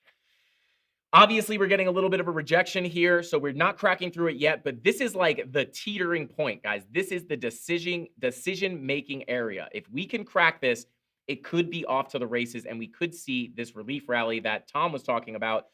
He's looking to see, right? So again, those levels are about 24,200. If we break that, it's probably going to be a quick move to about 25,375. And if we crack that, guys, we're probably going to get up to about, 27.2, 27.3 very, very, very, very quickly. And then there's still not even really that much stopping you until about 29K. So, next major level is probably going to be about between 28 and 30K if we can get through this low volume area. So keep that on your charts. Keep a lookout for those. Now, if we do lose this level, let me turn off the VPVR real quick. If we do wind up losing, getting a hard rejection from here, a good place to look for a retracement would it be potentially this value area high right here. So maybe we get a rejection here and we come down. Again, you could, if you want to try to predict that move, if we are going to get it, you could look for a red dot printing on Market Cipher B on the 4-hour for that, for that bearish divergence. Now, ideally, we would want to come up a little bit more so we can make that higher high. But you could keep an eye out for that to try and predict this move to the downside. Now, let's see, 2-hour. Is this a bear? Not quite. It's kind of questionable. But right here, you are starting to print a bearish divergence here on the 2-hour. You can see you have your lower highs and your higher highs. So, you are getting a bearish divergence here. So if this confirms, it could give us a move back down to this value area high right here at about 22,430. You could call it 22,420-ish. And then let's just pull a local golden pocket from this low to this high. And I mean, you do have the golden pocket right underneath that too. So if you do lose that area, you could potentially get a bounce off that golden pocket to come up and retest this area. But watch that low volume, low volume gaps, guys. These can play out pretty good as we don't have anything above us stopping us, right? So there's some levels to watch. Obviously, you can look at the rest of this range. If we do continue to move to the downside. Let me get rid of that. You have the POC here at about 21,136, and you have the value area low at about 19,525. So let's pull up our other chart as well, and let's go down to a low time frame here. Now, something I want to point out here is you can actually, I think we got to go on log. So you can see here, guys, Last time we came up to this spider line at 24,300, about 24,300, we had a perfect rejection right here. As you put in a bearish divergence on the 15-minute, you came up, tested the spider line, and dumped all the way down. So we are getting pretty close to that level here as well. Obviously, the spider line is coming up a little bit, so now it's at about 24,500 almost. Pretty close to 24,500. So if we could come up and test this spider line, this could be where we're going to start to see that rejection. Again, demonstrated on the other chart. So 24,500 or 24,450. Let's go ahead and see how that, 24,450, that would be somewhere up here. So if we do get into this low volume box a little bit, you could come hit that spider line, and then that would give you the bearish divergence on the 4-hour chart that I was just talking about. Could potentially give you that bearish divergence on the 4-hour, and that's where you see the dump, right? So just remember, you do have that spider line coming in that we rejected off of absolutely perfectly back here, right? So we could come up and reject down there, in which case I would be looking at, let's see. I mean, maybe if we got all the way up there. Yeah, hard to say right now where it would retrace to. But watch that area for a rejection. And again, guys, I share all these charts in the Discord. If you want to keep an eye on the levels I am watching, get in that Discord and get in that Discord and get some of these charts so you could take a look. Lunar Babe sounds familiar though. Oh God, what are you guys talking about? Let's see. So that fractal from Crypto Zombie is still in play. Ooh, there's a fractal from Crypto Zombie. It's just a FOMO pump for everyone that was predicting 100 BP Fed increase. Yeah. But FOMO pump can take it back to the 30Ks. Yeah, absolutely. I am hoping. I will say this: we'll have to assess the situation when we get there. But if we do get that pump, right? If we get that massive pump to about 30K, I will be looking for potential rejections back down to lower lows, right? And another thing I do want to point out, guys, I guess not really anymore, but this is looking kind of similar, right? Like we do sometimes get fake outs out of these bear flags before we break them down. So you do want to remember, this is looking pretty bullish if we're being honest, especially the daily printing a green dot like this. And it's about to confirm. It's about to confirm. We have about an hour for this to confirm. We really have to start dumping hard for this not to confirm. This is looking bullish, guys. This money flow is textbook. This is textbook market cipher basic strategy. You have money flow curving to the upside. You have your momentum waves curving to the upside. I mean, this is screaming that it wants to go up. So, this is looking pretty good. This daily's got me feeling pretty good. And again, money flow, we were feeling pretty bearish on the 12 and 16 hour when we got the money flow crossover into the red here, and now we are back in the green. So, we'll see. It could just be that we're going to come up here and make a lower high with the green, and you'll just come out like that. Or it was a fake out to the downside, and we're going to come into a bigger green wave. Really no way to tell at this moment. We're going to have to keep watching it. Again, these are the critical levels to watch. If you are, waiting for this thing to either reject or pump. Again, 2-hour bearish divergence is printing. I just want to be clear about this so you guys don't miss out on it. Some things to watch if you're looking to get into shorts. Boom, higher highs. Boom, lower highs. Bearish divergence. Typically, you will see a rejection off of these. Now, also coming up to key resistance, right? So it's not just a bearish divergence. You're coming up to key resistance. We've been rejected here before. You have a spider line, right about here, 24,450. You have a spider line up here too. So even if you come up a little higher, we could wind up getting a pretty strong rejection down. And even if we continue higher, in my opinion, with these bearish divergences, we could cool off a little bit. But as you can see, these little cool-offs that we're getting are, obviously in this bullish environment, we keep pushing through these bearish divergences, right? They do come down, but they play out very little, right? You get the bearish divergence, it comes down a tiny, tiny little bit, and then just pushes right back through. So just keep that in mind. But we have come up a decent bit here. So, again, key resistance, bearish divergences. Let's look at the lower time frames here. 10-minute. Oh my God, look at that trigger wave. Oh boy. But yeah, 10-minute money flow kind of flat. 12-minute coming out generally.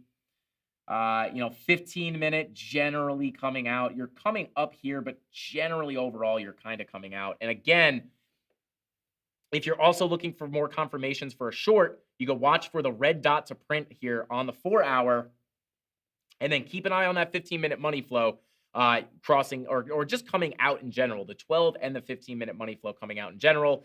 If you get the money flow crossovers on these lower time frames at the same time as your 4-hour printing that red dot, it is pretty indicative of a move to the downside. So let's go ahead and say what's up to chat. I feel like we kind of got all mixed up, kind of, with Tom coming on with our special guest. Let's see. What do we got going on in chat? Scuba Steve in chat. What is going on? V-Slim, what is going on? Thank you for being here. Let's see. ETH and other alts already closed the gap, so BTC will most likely follow shortly up to 27Ks. Yeah. I see you out here. I see you, brother. Yes, that was something I do want to bring up here, guys. 17. Oh my God, ETH creeping towards that 18K mark. Now, I should bring up that I put in the Discord one day talking about I think it was when we thought we were going to break out last time before we came back down, talking about targets for ETH, right? ETH has been leading the charge on a lot of this stuff lately, guys. ETH got the daily bullish divergence, right? That ETH got that first. ETH got the weekly green dot first. ETH got the 6-day green dot first. ETH has been leading these bullish signals. ETH has been leading the pack in movement, right? And every time we see that happen, I talk about, hopefully Bitcoin follows suit, and it has been. And the target we had, I was talking about if Bitcoin pumped up to about 28 to 30K, we could see Ethereum move up to about 1,800. And that is exactly what we saw. Also, shout out to this arrow that we drew on a previous stream. I did not move this. I did not do anything. But yeah, talk about nailing that. Obviously, I didn't expect it to follow the line exactly. But I mean, that's pretty dang close. That might be the most accurate price action prediction I ever made. And obviously, that's just me squiggling my mouse. I got lucky with that.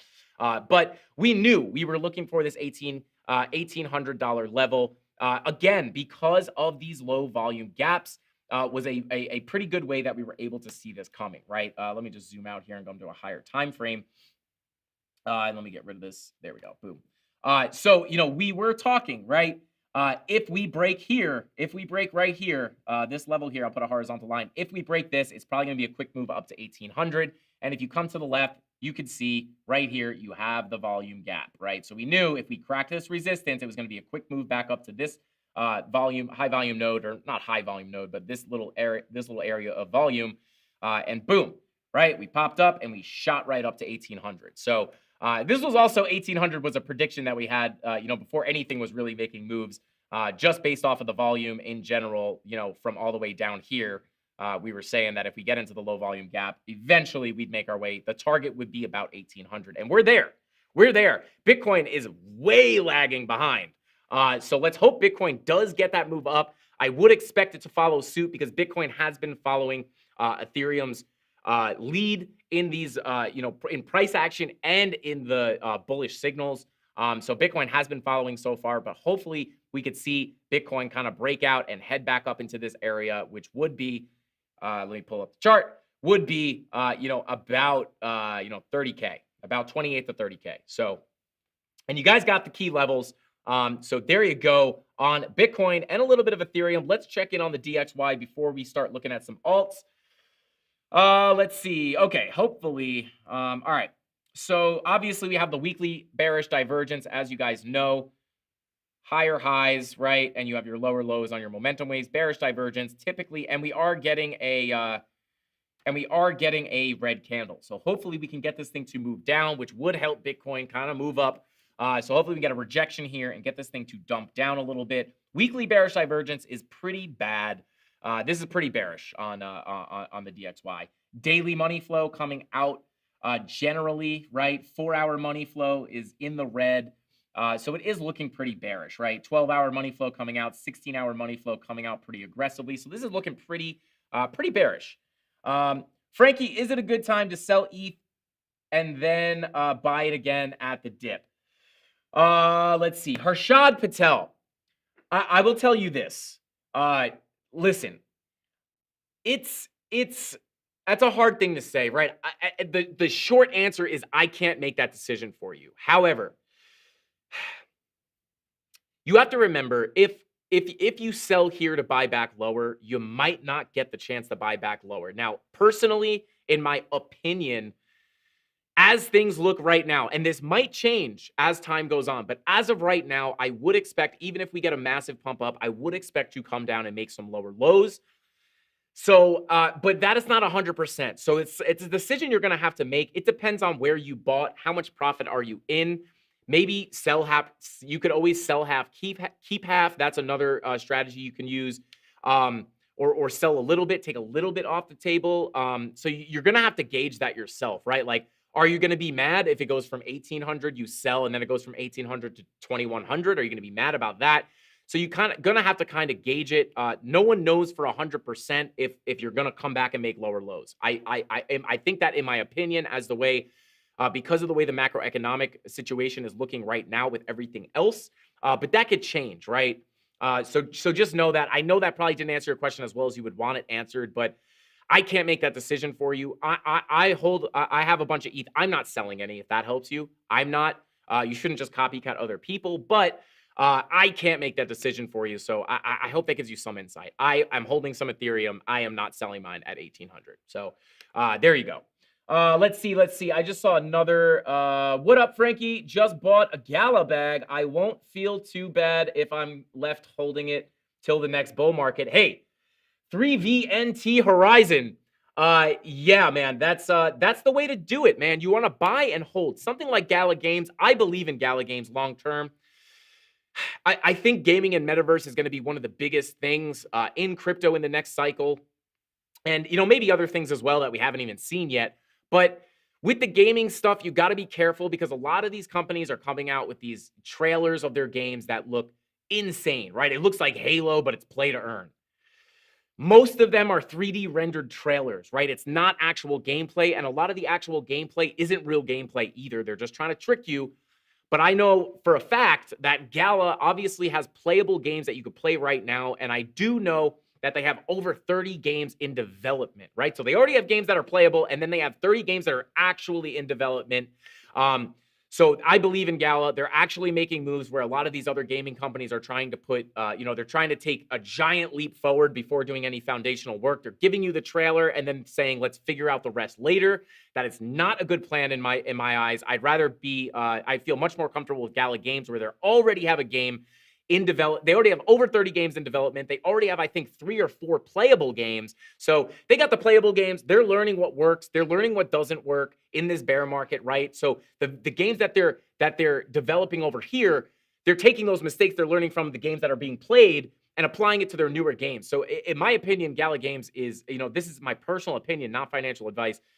I like Gala Games. I do. I know Ben doesn't like Gala Games, and I honestly don't. I actually don't know I've never really talked to him about it, so I don't know why he doesn't like it. I'm sure he has good reason, but I personally like Gala Games. I think it's again, they're actually doing something. They're here in the bear market, actually making moves, right? So with something like that, buying and holding it and not really caring about the price action until the next bull run is kind of the way to do it, man. Hodling is a long-term winning strategy. You want to remember that. Let's see, Frankie, your trading style is the CandleMafia because it's dangerously solid beef. Let's go, guys. If you don't know, I got calves. Hang on. It's not loud enough. I'm spanking my calves for you guys, though. Oh, God, I forget I'm on the internet sometimes. That's going to get clipped, isn't it? You can't hear it. Listen, if we're going to clip me smacking my calves, let's get the good sound. I'm not going to show you guys the calves because I don't want to spoil it. We're going to do a nice calf reveal, but you can listen to it. Oh, yeah, spank the calves, baby. Let's go. I don't know why everyone's obsessed with my calves. It's so funny. People just like, oh, my God, why are your calves so big? I don't know. I never work them out. I don't know why they're big. It's genetics. I don't know. But let's see here. How to find spider lines. Rafael Nino. I think if one of the mods can link my spider line video or the video that I just uploaded yesterday, it's not a spider line video, but it's a tool that you can use. I talk like that in my videos. But it's a tool that you guys can use that basically kind of lets you draw spider lines on any chart, any time frame, whatever you want. You could draw these spider lines. Shall I show you? Do you guys want to see? Do you want me to tease? Do you want me to tease? Should we tease the Gone fan technique? Should we do it? Let me know. If you guys want to know how to draw something similar to spider lines on any chart and you haven't watched the video yet, I could tease it here and then you guys can go watch the video after. Let me know if you guys want a little quick live tutorial here. And then when we're done, definitely go check out that video because it's also going to be the video that you have to watch to enter this week's giveaway if you want to win some free NFTs. You got to watch it, like it, comment, and be a subscriber. Well, I guess technically there's no way for me to track if you watched it, but I definitely recommend you watch it. So let me know if you guys want a quick little Gone fan tutorial. I'll just tease it a little bit, but I'll leave the juicy details so you guys gotta go watch the video, right? I gotta withhold something so I get a view or two, right? But it's all free. All right, let's see. Hey, I used that tool last night, Robert Cadena. Let's go. Actually, let me. Oh God, I think I. Oh God, guys, I don't know why I deal with so many problems with my stuff getting deleted. But let's. Okay, yeah. All right. So 79% of you guys want it, and then I guess the or 80% of you guys want it. So we could do it on Crypto Billy with the legs. Let's see. Popeye calves, kind of, yes. Let's see.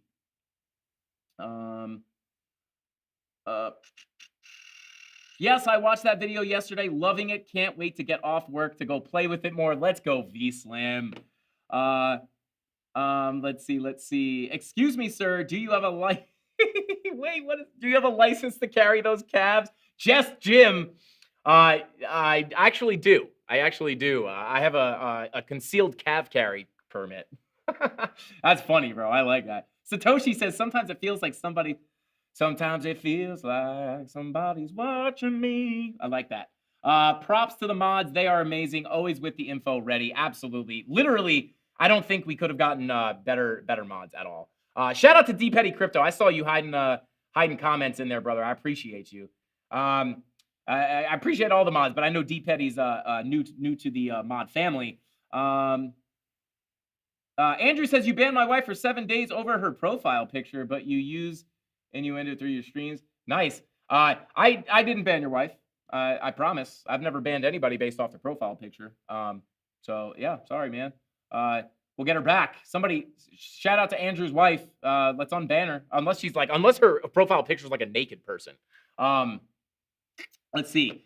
Hey man, love being in this community. I have a question about KuCoin. How come I can't see realized P&L? I can see unrealized, but not realized. Any idea why? Interesting. I don't really. You can watch our KuCoin tutorial. I don't know if you already have. One of our KuCoin series videos goes over futures trading and stuff like that. I should all be explained in there. I don't know. That's interesting. You can't. Yeah, I wish I had a better answer for you. I don't know. Maybe watch that video. It might be like, yeah, I'm not 100% sure. I will try to look into it though. All right, Matic. Bro, look at the pic I just sent you on Discord DM. Is that your calves? Oh God. All right. I'll try to pull that up in a second. Chemistry, bro. Oh God, you have a picture of my calves. Interesting. All right, let's see. Oh,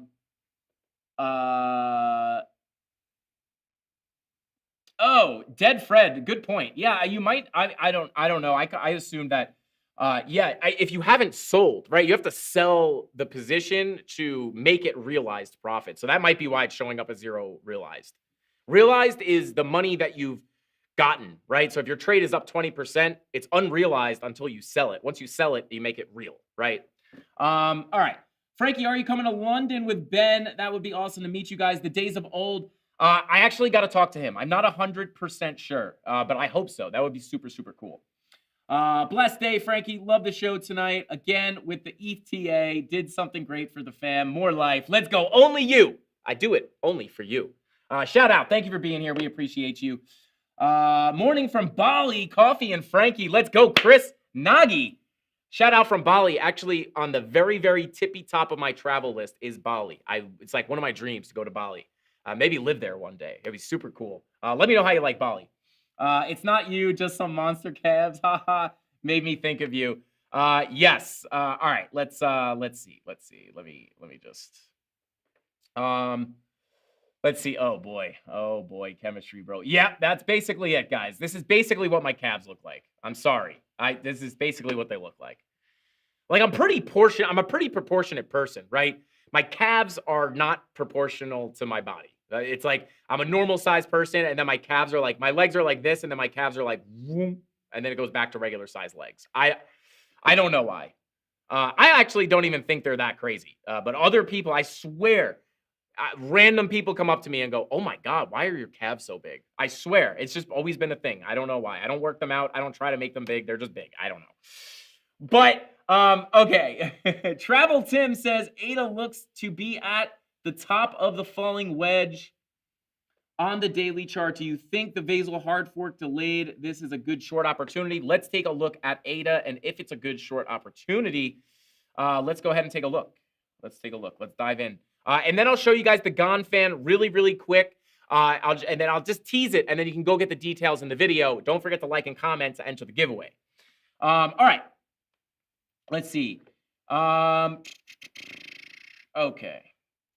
So what did you say? Ada looks to be at the top of the falling wedge. Okay. Let's see. So let's see. Falling wedge, I assume. I mean, maybe you're looking at something like this, possibly. Yeah. Something like that, most likely, I think is probably what you're looking at. Something like this. Top of the falling wedge. Okay, possible short opportunity. Let's see. Just draw us a little more accurately. Boom, boom. Okay, we'll go boom. And we'll go boom. Okay, whatever. We'll rough it out. I'm pretty sure this is probably what you're looking at. Now, the only reason, yeah, let's see. You are starting to come out of the wedge a little bit. Again, these are not the most accurately drawn lines. I'm trying to do this on the fly.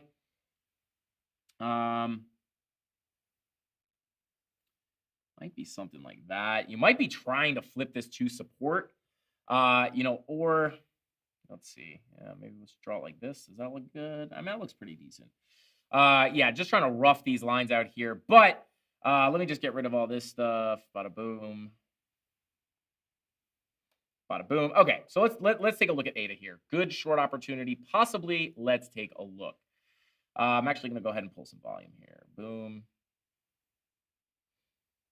Okay, so you're coming up to your value area high, starting to reject off of your value area high. Now, this is the previous range. This is the range that we've been trading in.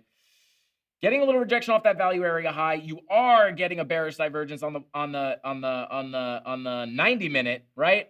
Let's see, bearish divergence on the 1 hour as well. Looking to print that 2 hour bearish divergence very soon. And then let's see the money flow on the lower time frames. Money flow coming out on the 10 hour. Money flow aggressively coming out on the 12 minute, 15 minute curving out. Yeah, listen, this is not a trade signal. You do not want to copycat trade people. But if I was looking to short Ada, I'm looking to rack up bearish evidence, right? Bearish evidence number one, you are hitting resistance, right? You're hitting the top of this falling wedge. Then you are also coming up against your value area high of this little range that we've been trading in on the 90 minute. That's a pretty key level. And then you do have your bearish divergence on your 90 minute. You have your bearish divergence on your 1 hour. You have your bearish divergence looking to print on your 2 hour. Money flow on the 10 minute, curvature to the downside. 12 minute money flow, pretty harshly curving to the downside. 15 minute, curving to the downside with your money flow. Also, technically, that's a close one. That is a close one. Yeah, technically, you have a bearish divergence on your 15 minute as well. Maybe not. Maybe that's invalidated. Now, let's go ahead and turn on Market Cipher A and see. Yeah, you're getting a short signal here on Market Cipher A. Let's see if we're getting any blood diamonds or anything like that. Your 1 hour, no. Your 3 minute, you have a blood diamond. Your 1 minute, you're getting yellow X's. So you are starting to come down here a little bit. 5-minute blood diamond. This is pretty bearish, but it is already playing out. So you want to be careful. This may have played out already. But there you go. Money flow coming out on the lower time frames. You got bearish divergences printing on a lot. The 90-minute, the 1 hour, the 2 hours not printing yet, but it's looking like it wants to. You're coming up to key resistance at the falling wedge as well as the value area high. This is not a trade entry or a trade signal. I am not taking this trade, to be completely clear. But you do have some stuff on your side. I will say that. I don't give signals. You do have some stuff on your side, but understand every trade comes with risk. Just because I say this has a lot of evidence does not mean that it's 100% going to play out. But, hopefully me pointing out this bearish evidence is kind of, maybe just, giving you a little bit of help in your reassurance of your TA, right? If you're seeing the same thing, that's what I'm seeing, right? So it doesn't look the worst. Now, if I were to short this, where would I short it down to? Let's see. Let's pull, let's see. Actually, let's see if we're getting a, let me go to a higher time frame and let's see, are we coming up to, is there a reason? Now, what I'm going to do here, guys, is let's see if there's any more key resistance around here, right? So I'm going to go ahead and pull a fib and go from the high to the low. Okay, so it's not a golden pocket. We do have a golden pocket in this area, but we are above it, trying to use it as support here. So yeah, I wouldn't say, yeah. So we don't have a golden pocket above us. So that is, yeah. But you do have the value area high. It's pretty strong, and we are getting rejected, right? So a lot of times when you get rejected from the value area high and you don't flip it to support and move higher, a lot of times what happens is you get closer to that POC, and that is coming in at about 49 cents. So we'll see. If we get a pullback here for Bitcoin as well, it is likely that ADA will come back down to about 49 cents to this point of control, even if we are going to continue higher. And again, I just went over all the bearish evidence that could prove that that could happen. So there you go. There's a little ADA juice for you. Now, let's go ahead and, let's see what's going on here. Oh, 12-minute blood diamond. Yeesh. Yeah, I mean, it might be time to cool off a little bit here. This one didn't play out, but you see these blood diamonds on these uptrends are not playing out too well. So, you did come down, but they're not really playing out in a brutal fashion as they typically do. So yeah. But with that being said, guys, I'm going to try to show you how this Ganfan works in about 2 minutes. Just real quick, we're going to show this. And then you guys can go watch the video if you want to learn a little bit more on how to use them. But let me turn off Market Cipher A. So essentially, I'm not going to show you exactly how I draw them just because we have the video for that. And we've been going almost for 2 hours. I got to go make this BitBoy Crypto video. So I'm just going to do this quick and dirty here. And then you guys can go watch the tutorial if you want to learn how to do it. But let's go ahead and I'm going to come to the daily. And I'm going to draw some Ganfans here, right? Let's go from... Again, I'm not going to explain exactly how I do this. Obviously, you can watch along. I'm going to go to this low, and I'm going to draw a horizontal line. And then I'm going to come to this high, draw a horizontal line. And I think this is the same spot that I drew it in. I think this is the same spot I drew it in the tutorial. Okay, and then I'm going to come to the low, right? Come to this low, and we're going to put a vertical line right here. Bada boom. And then I'm going to come here, grab, and this is quick, guys. This is quick. Again, watch the video if you want to watch the full tutorial. But this is going to look, it's not as confusing as it looks. It's not as confusing as it looks. Just know that. Boom. Boom. Okay, so let's see. Now, just right off the bat, guys, all this is support and resistance. I know it might look, crazy confusing. It's not. But just off the bat, basically what the Ganfan does is it lets you pull. It's kind of like a Fibonacci tool, right? You pull it and you get all these levels of support and resistance. And just right off the bat, you can tell how strong these levels are, right? You pull it. It takes 2 seconds. Oh, wait, actually, hang on. And then I'm going to double click it. Oh, come on. Click. And I'm going to lock it. Okay. So just right off the bat, guys, you could see, right? Boom. Perfect rejection right here. Actually, let me come down to a lower time frame. And then bada boom. Okay. Zoom out. Okay. Oh, come on with the random drawings. And then we'll come all the way here. And there you go, right? You could just see how well respected these levels are. And just like that, that took me 2 seconds. Once you figure out how to do it, you go bing, bong, boom, right? Then you get the levels. They're here, nice and easy. And then let me just turn off my thing. Boom, perfect rejection. Boom, perfect rejection. Boom, 2 rejections. Boom, another rejection. Come down, support, support, support. Couple fake outs here. Couple fake outs. You come back down. Support. Right? And I'm just going to slowly scroll. You can see how these levels work, right? Boom. You rejected right there. It didn't quite come down. Kind of messed around this area a little bit. And I'd come to a higher time frame. Boom, right? You come up on this level. You come up on this level. Boom, boom, boom, right? And so on and so forth, right? You could just see how, price is respected off of these levels, right? So that was the quick and dirty way to do it. This is pretty accurate, I think. But yeah, you respect the levels very, very well. And then, go through the tutorial. I show you guys how to use it more in depth, how to set it up, what to do, what not to do, how to do it the right way, how to do it the wrong way. But there you go. Just like that, you could find these strong levels and, you could do this. You could do this anywhere, right? So if we delete this one, let's just go ahead and delete that one. And then I'll do it again right here, right? Let's come to the daily, zoom in a little bit. I'm going to come to magnet tool. We'll come right here, horizontal line, come to the high, which was technically this candle here, horizontal line, come to our vertical line. Boom. And then we're going to grab our trend angle. Boom. And then boom, boom. Ganfan. Boom. I know it looks confusing, guys, but I swear it's not. Let's see. I actually don't know. Well, you could see here. Right. Perfect. Oh, God, the magnet tool is still on. Right. Perfect support right here. Look at that. Beautiful. Boom. Again, you come down, you bearishly retest, you hold support, you get rejected again. I mean, these levels are respected, guys. I mean, look at these levels, right? It's a beautiful thing. The Ganfan is amazing. You could zoom in on, use them. You could pull them on all different time frames. You can use them on all different time frames. I absolutely love the Ganfan. So definitely check it out. Again, it's like kind of similar to spider lines. Even if you pull this with your spider lines, you'll notice a lot of the spider lines are in a similar spot.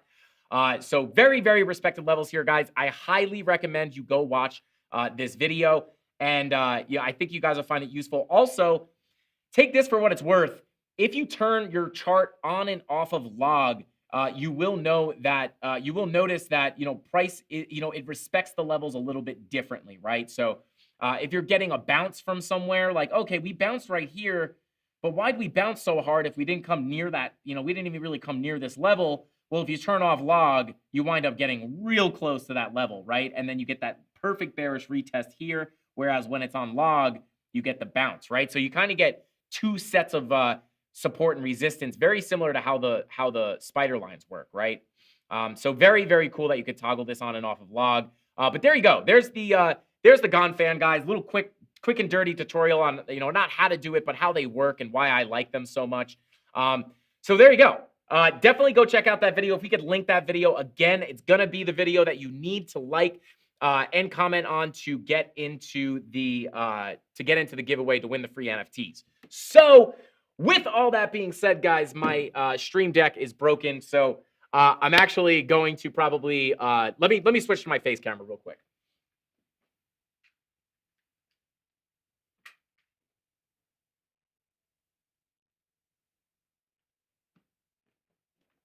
Okay, actually, I think my stream deck came back. Let me see.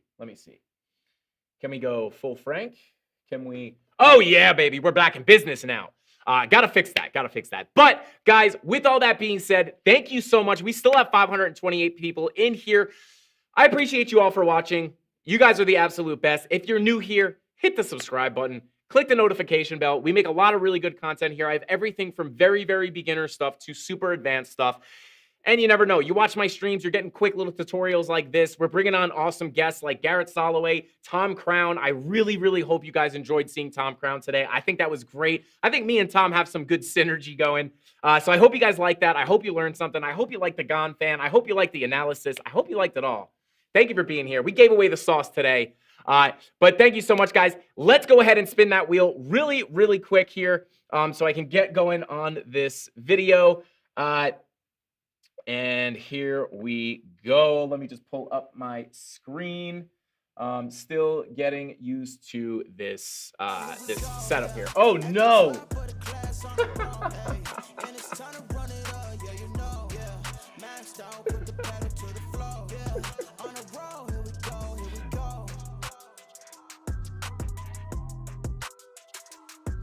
What is going on, everybody? Welcome back. I'm just kidding, guys. I hit the wrong button. I'm sorry.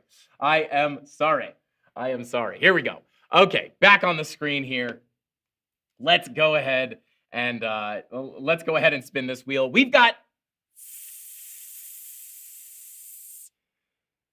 699 likes, guys. 699. We almost got to 7. Oh, there we go. 702. Thank you guys so much. I appreciate it. Okay, so let's go ahead and spin this dang wheel. Spin numero uno. Oh no, the sound is on. Let me turn that off. Let me just mute this tab. Mute site. Okay, there we go. Funny hat. So we got, did I say if we got 650, I'd give you guys 15 spins, right? So we're doing 15 spins. Let's go. Pick me. Law, let's go. Yeah, didn't mean to, oh, there we go. Give him a giveaway. I didn't mean to the outro like that. I didn't mean to play the intro music. Sorry about that, guys. Let's go. Crypto needs Red Bull. I appreciate you, man. He says absolutely on fire, my friend. I appreciate that. I'm going to Bali next month, Frankie. I've been to Bali about 20 times. It's amazing. One of my favorite places. I'm going to move there 1,000%. Chemistry, bro. Let's go. Discord hangout. I'll be in there. That's awesome, man. I've never been. I would love to go, though. Let's see. Yeah, Maddox said they were still building. We love the music. Let's go. Absolutely. Oh, no. Is the music playing? Oh, no. I thought the music was still playing. I was like, oh, God. Shout out Eric Ward. I appreciate you for being here. Here we go. Somebody win a... Let's give away some NFTs. Crypto Dom, I appreciate it. It says, great show. I appreciate you. Giveaway, what do you win? Ayush, I hope I said your name right. We give away all kinds of stuff. We give away ledgers sometimes. We give away Arculus wallets. We give away Bitcoin Miami 2022 tickets. But a lot of the time, we give away free NFTs. Yeah, that is what this giveaway will be, free NFTs. We gave away Lux Algo subscriptions. We gave away 2 annual subscriptions to Lux Algo and 1 lifetime. Shout out to those winners. How about Hawaii? Cow's World, never been to Hawaii either. Yo, that's great.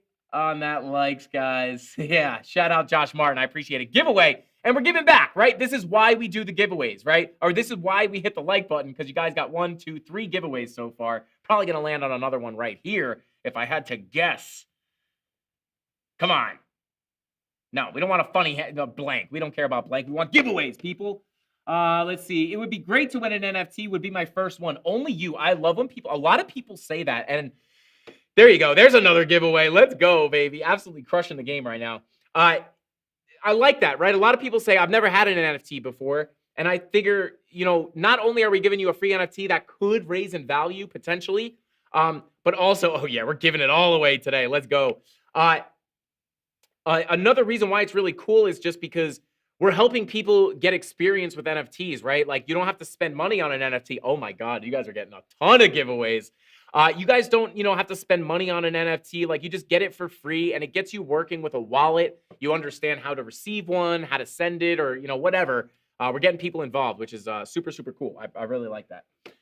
With every video you produce, the better I trade. Thank you. Jerk Cross. Let's go, Jerk Cross. Jerk Cross, we're chucking money for you. We're chucking money for you. Let's go. Let's go. Shout out to Jerk Cross. I appreciate that. All right. Let me know if you ever come to Hawaii. Would love to meet you and the squad if they tag along. Let's go, Cal's World. That would be absolutely awesome. Let's see. 1, 2, 3, 4, 5, 6 giveaways. Still got 3 more spins. Let's go. This is a good giveaway. I got my first NFT by winning it from Frankie V Slim. Let's go, man. That's awesome. I currently hold about 150 dead NFTs, but the wins were more than the losses overall in the NFT trading. Chemistry, bro. That's what I call good risk management. Shout out to Chemistry, bro. That's good. You know, a lot of people might be like, "Oh, that sucks. You got wrecked." So it's like, no, I won way more than I lost. Like, if you lose 100 times and you have 2 wins and the losses are tiny, right? Like, it makes sense. Oh my God, you guys are gonna make me go broke. Let's see. All right, I'll give you guys one for good luck. Let's see. That's the coolest thing about the giveaway is that they help onboard new people, and it's just cool to win free stuff for everyone else. At Satoshi Glakamoto, absolutely. I couldn't agree more. Discord Hangout, let's go, baby. How many did we get here? We got 1, 2, 3, 4, 5, 6, 7. 7 giveaways. Let's go. Let's go, guys. Oh my God, and I just realized we obviously did have a guest on today. I completely forgot, guys. I got some sample merch in. This isn't it, but we got some sample merch in. I'm going to wear it tomorrow. There's pretty cool stuff. You guys got to let me know if you like it or if you hate it, because I got to know if you guys are going to want it or not. Otherwise, you know, if you don't like it, we can't be selling it. You know what I'm saying? But guys, with all that being said, I think that's all I got for today's stream. Again, I hope you guys like Tom Crown. I hope you guys learned something. I hope you like that little Gone fan tutorial. With all that being said, I think that's all I got for today's stream. I'll see you tomorrow, same place, same time, right here on the Frankie Candles set, on the Frankie Candles YouTube channel at 5:45 Eastern Standard Time, right after ATB. Guys, I love each and every...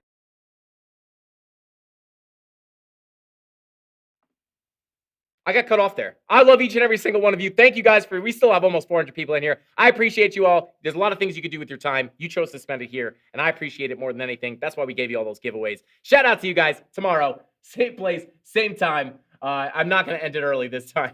That's all I got. Frankie Candles out. Bing bong.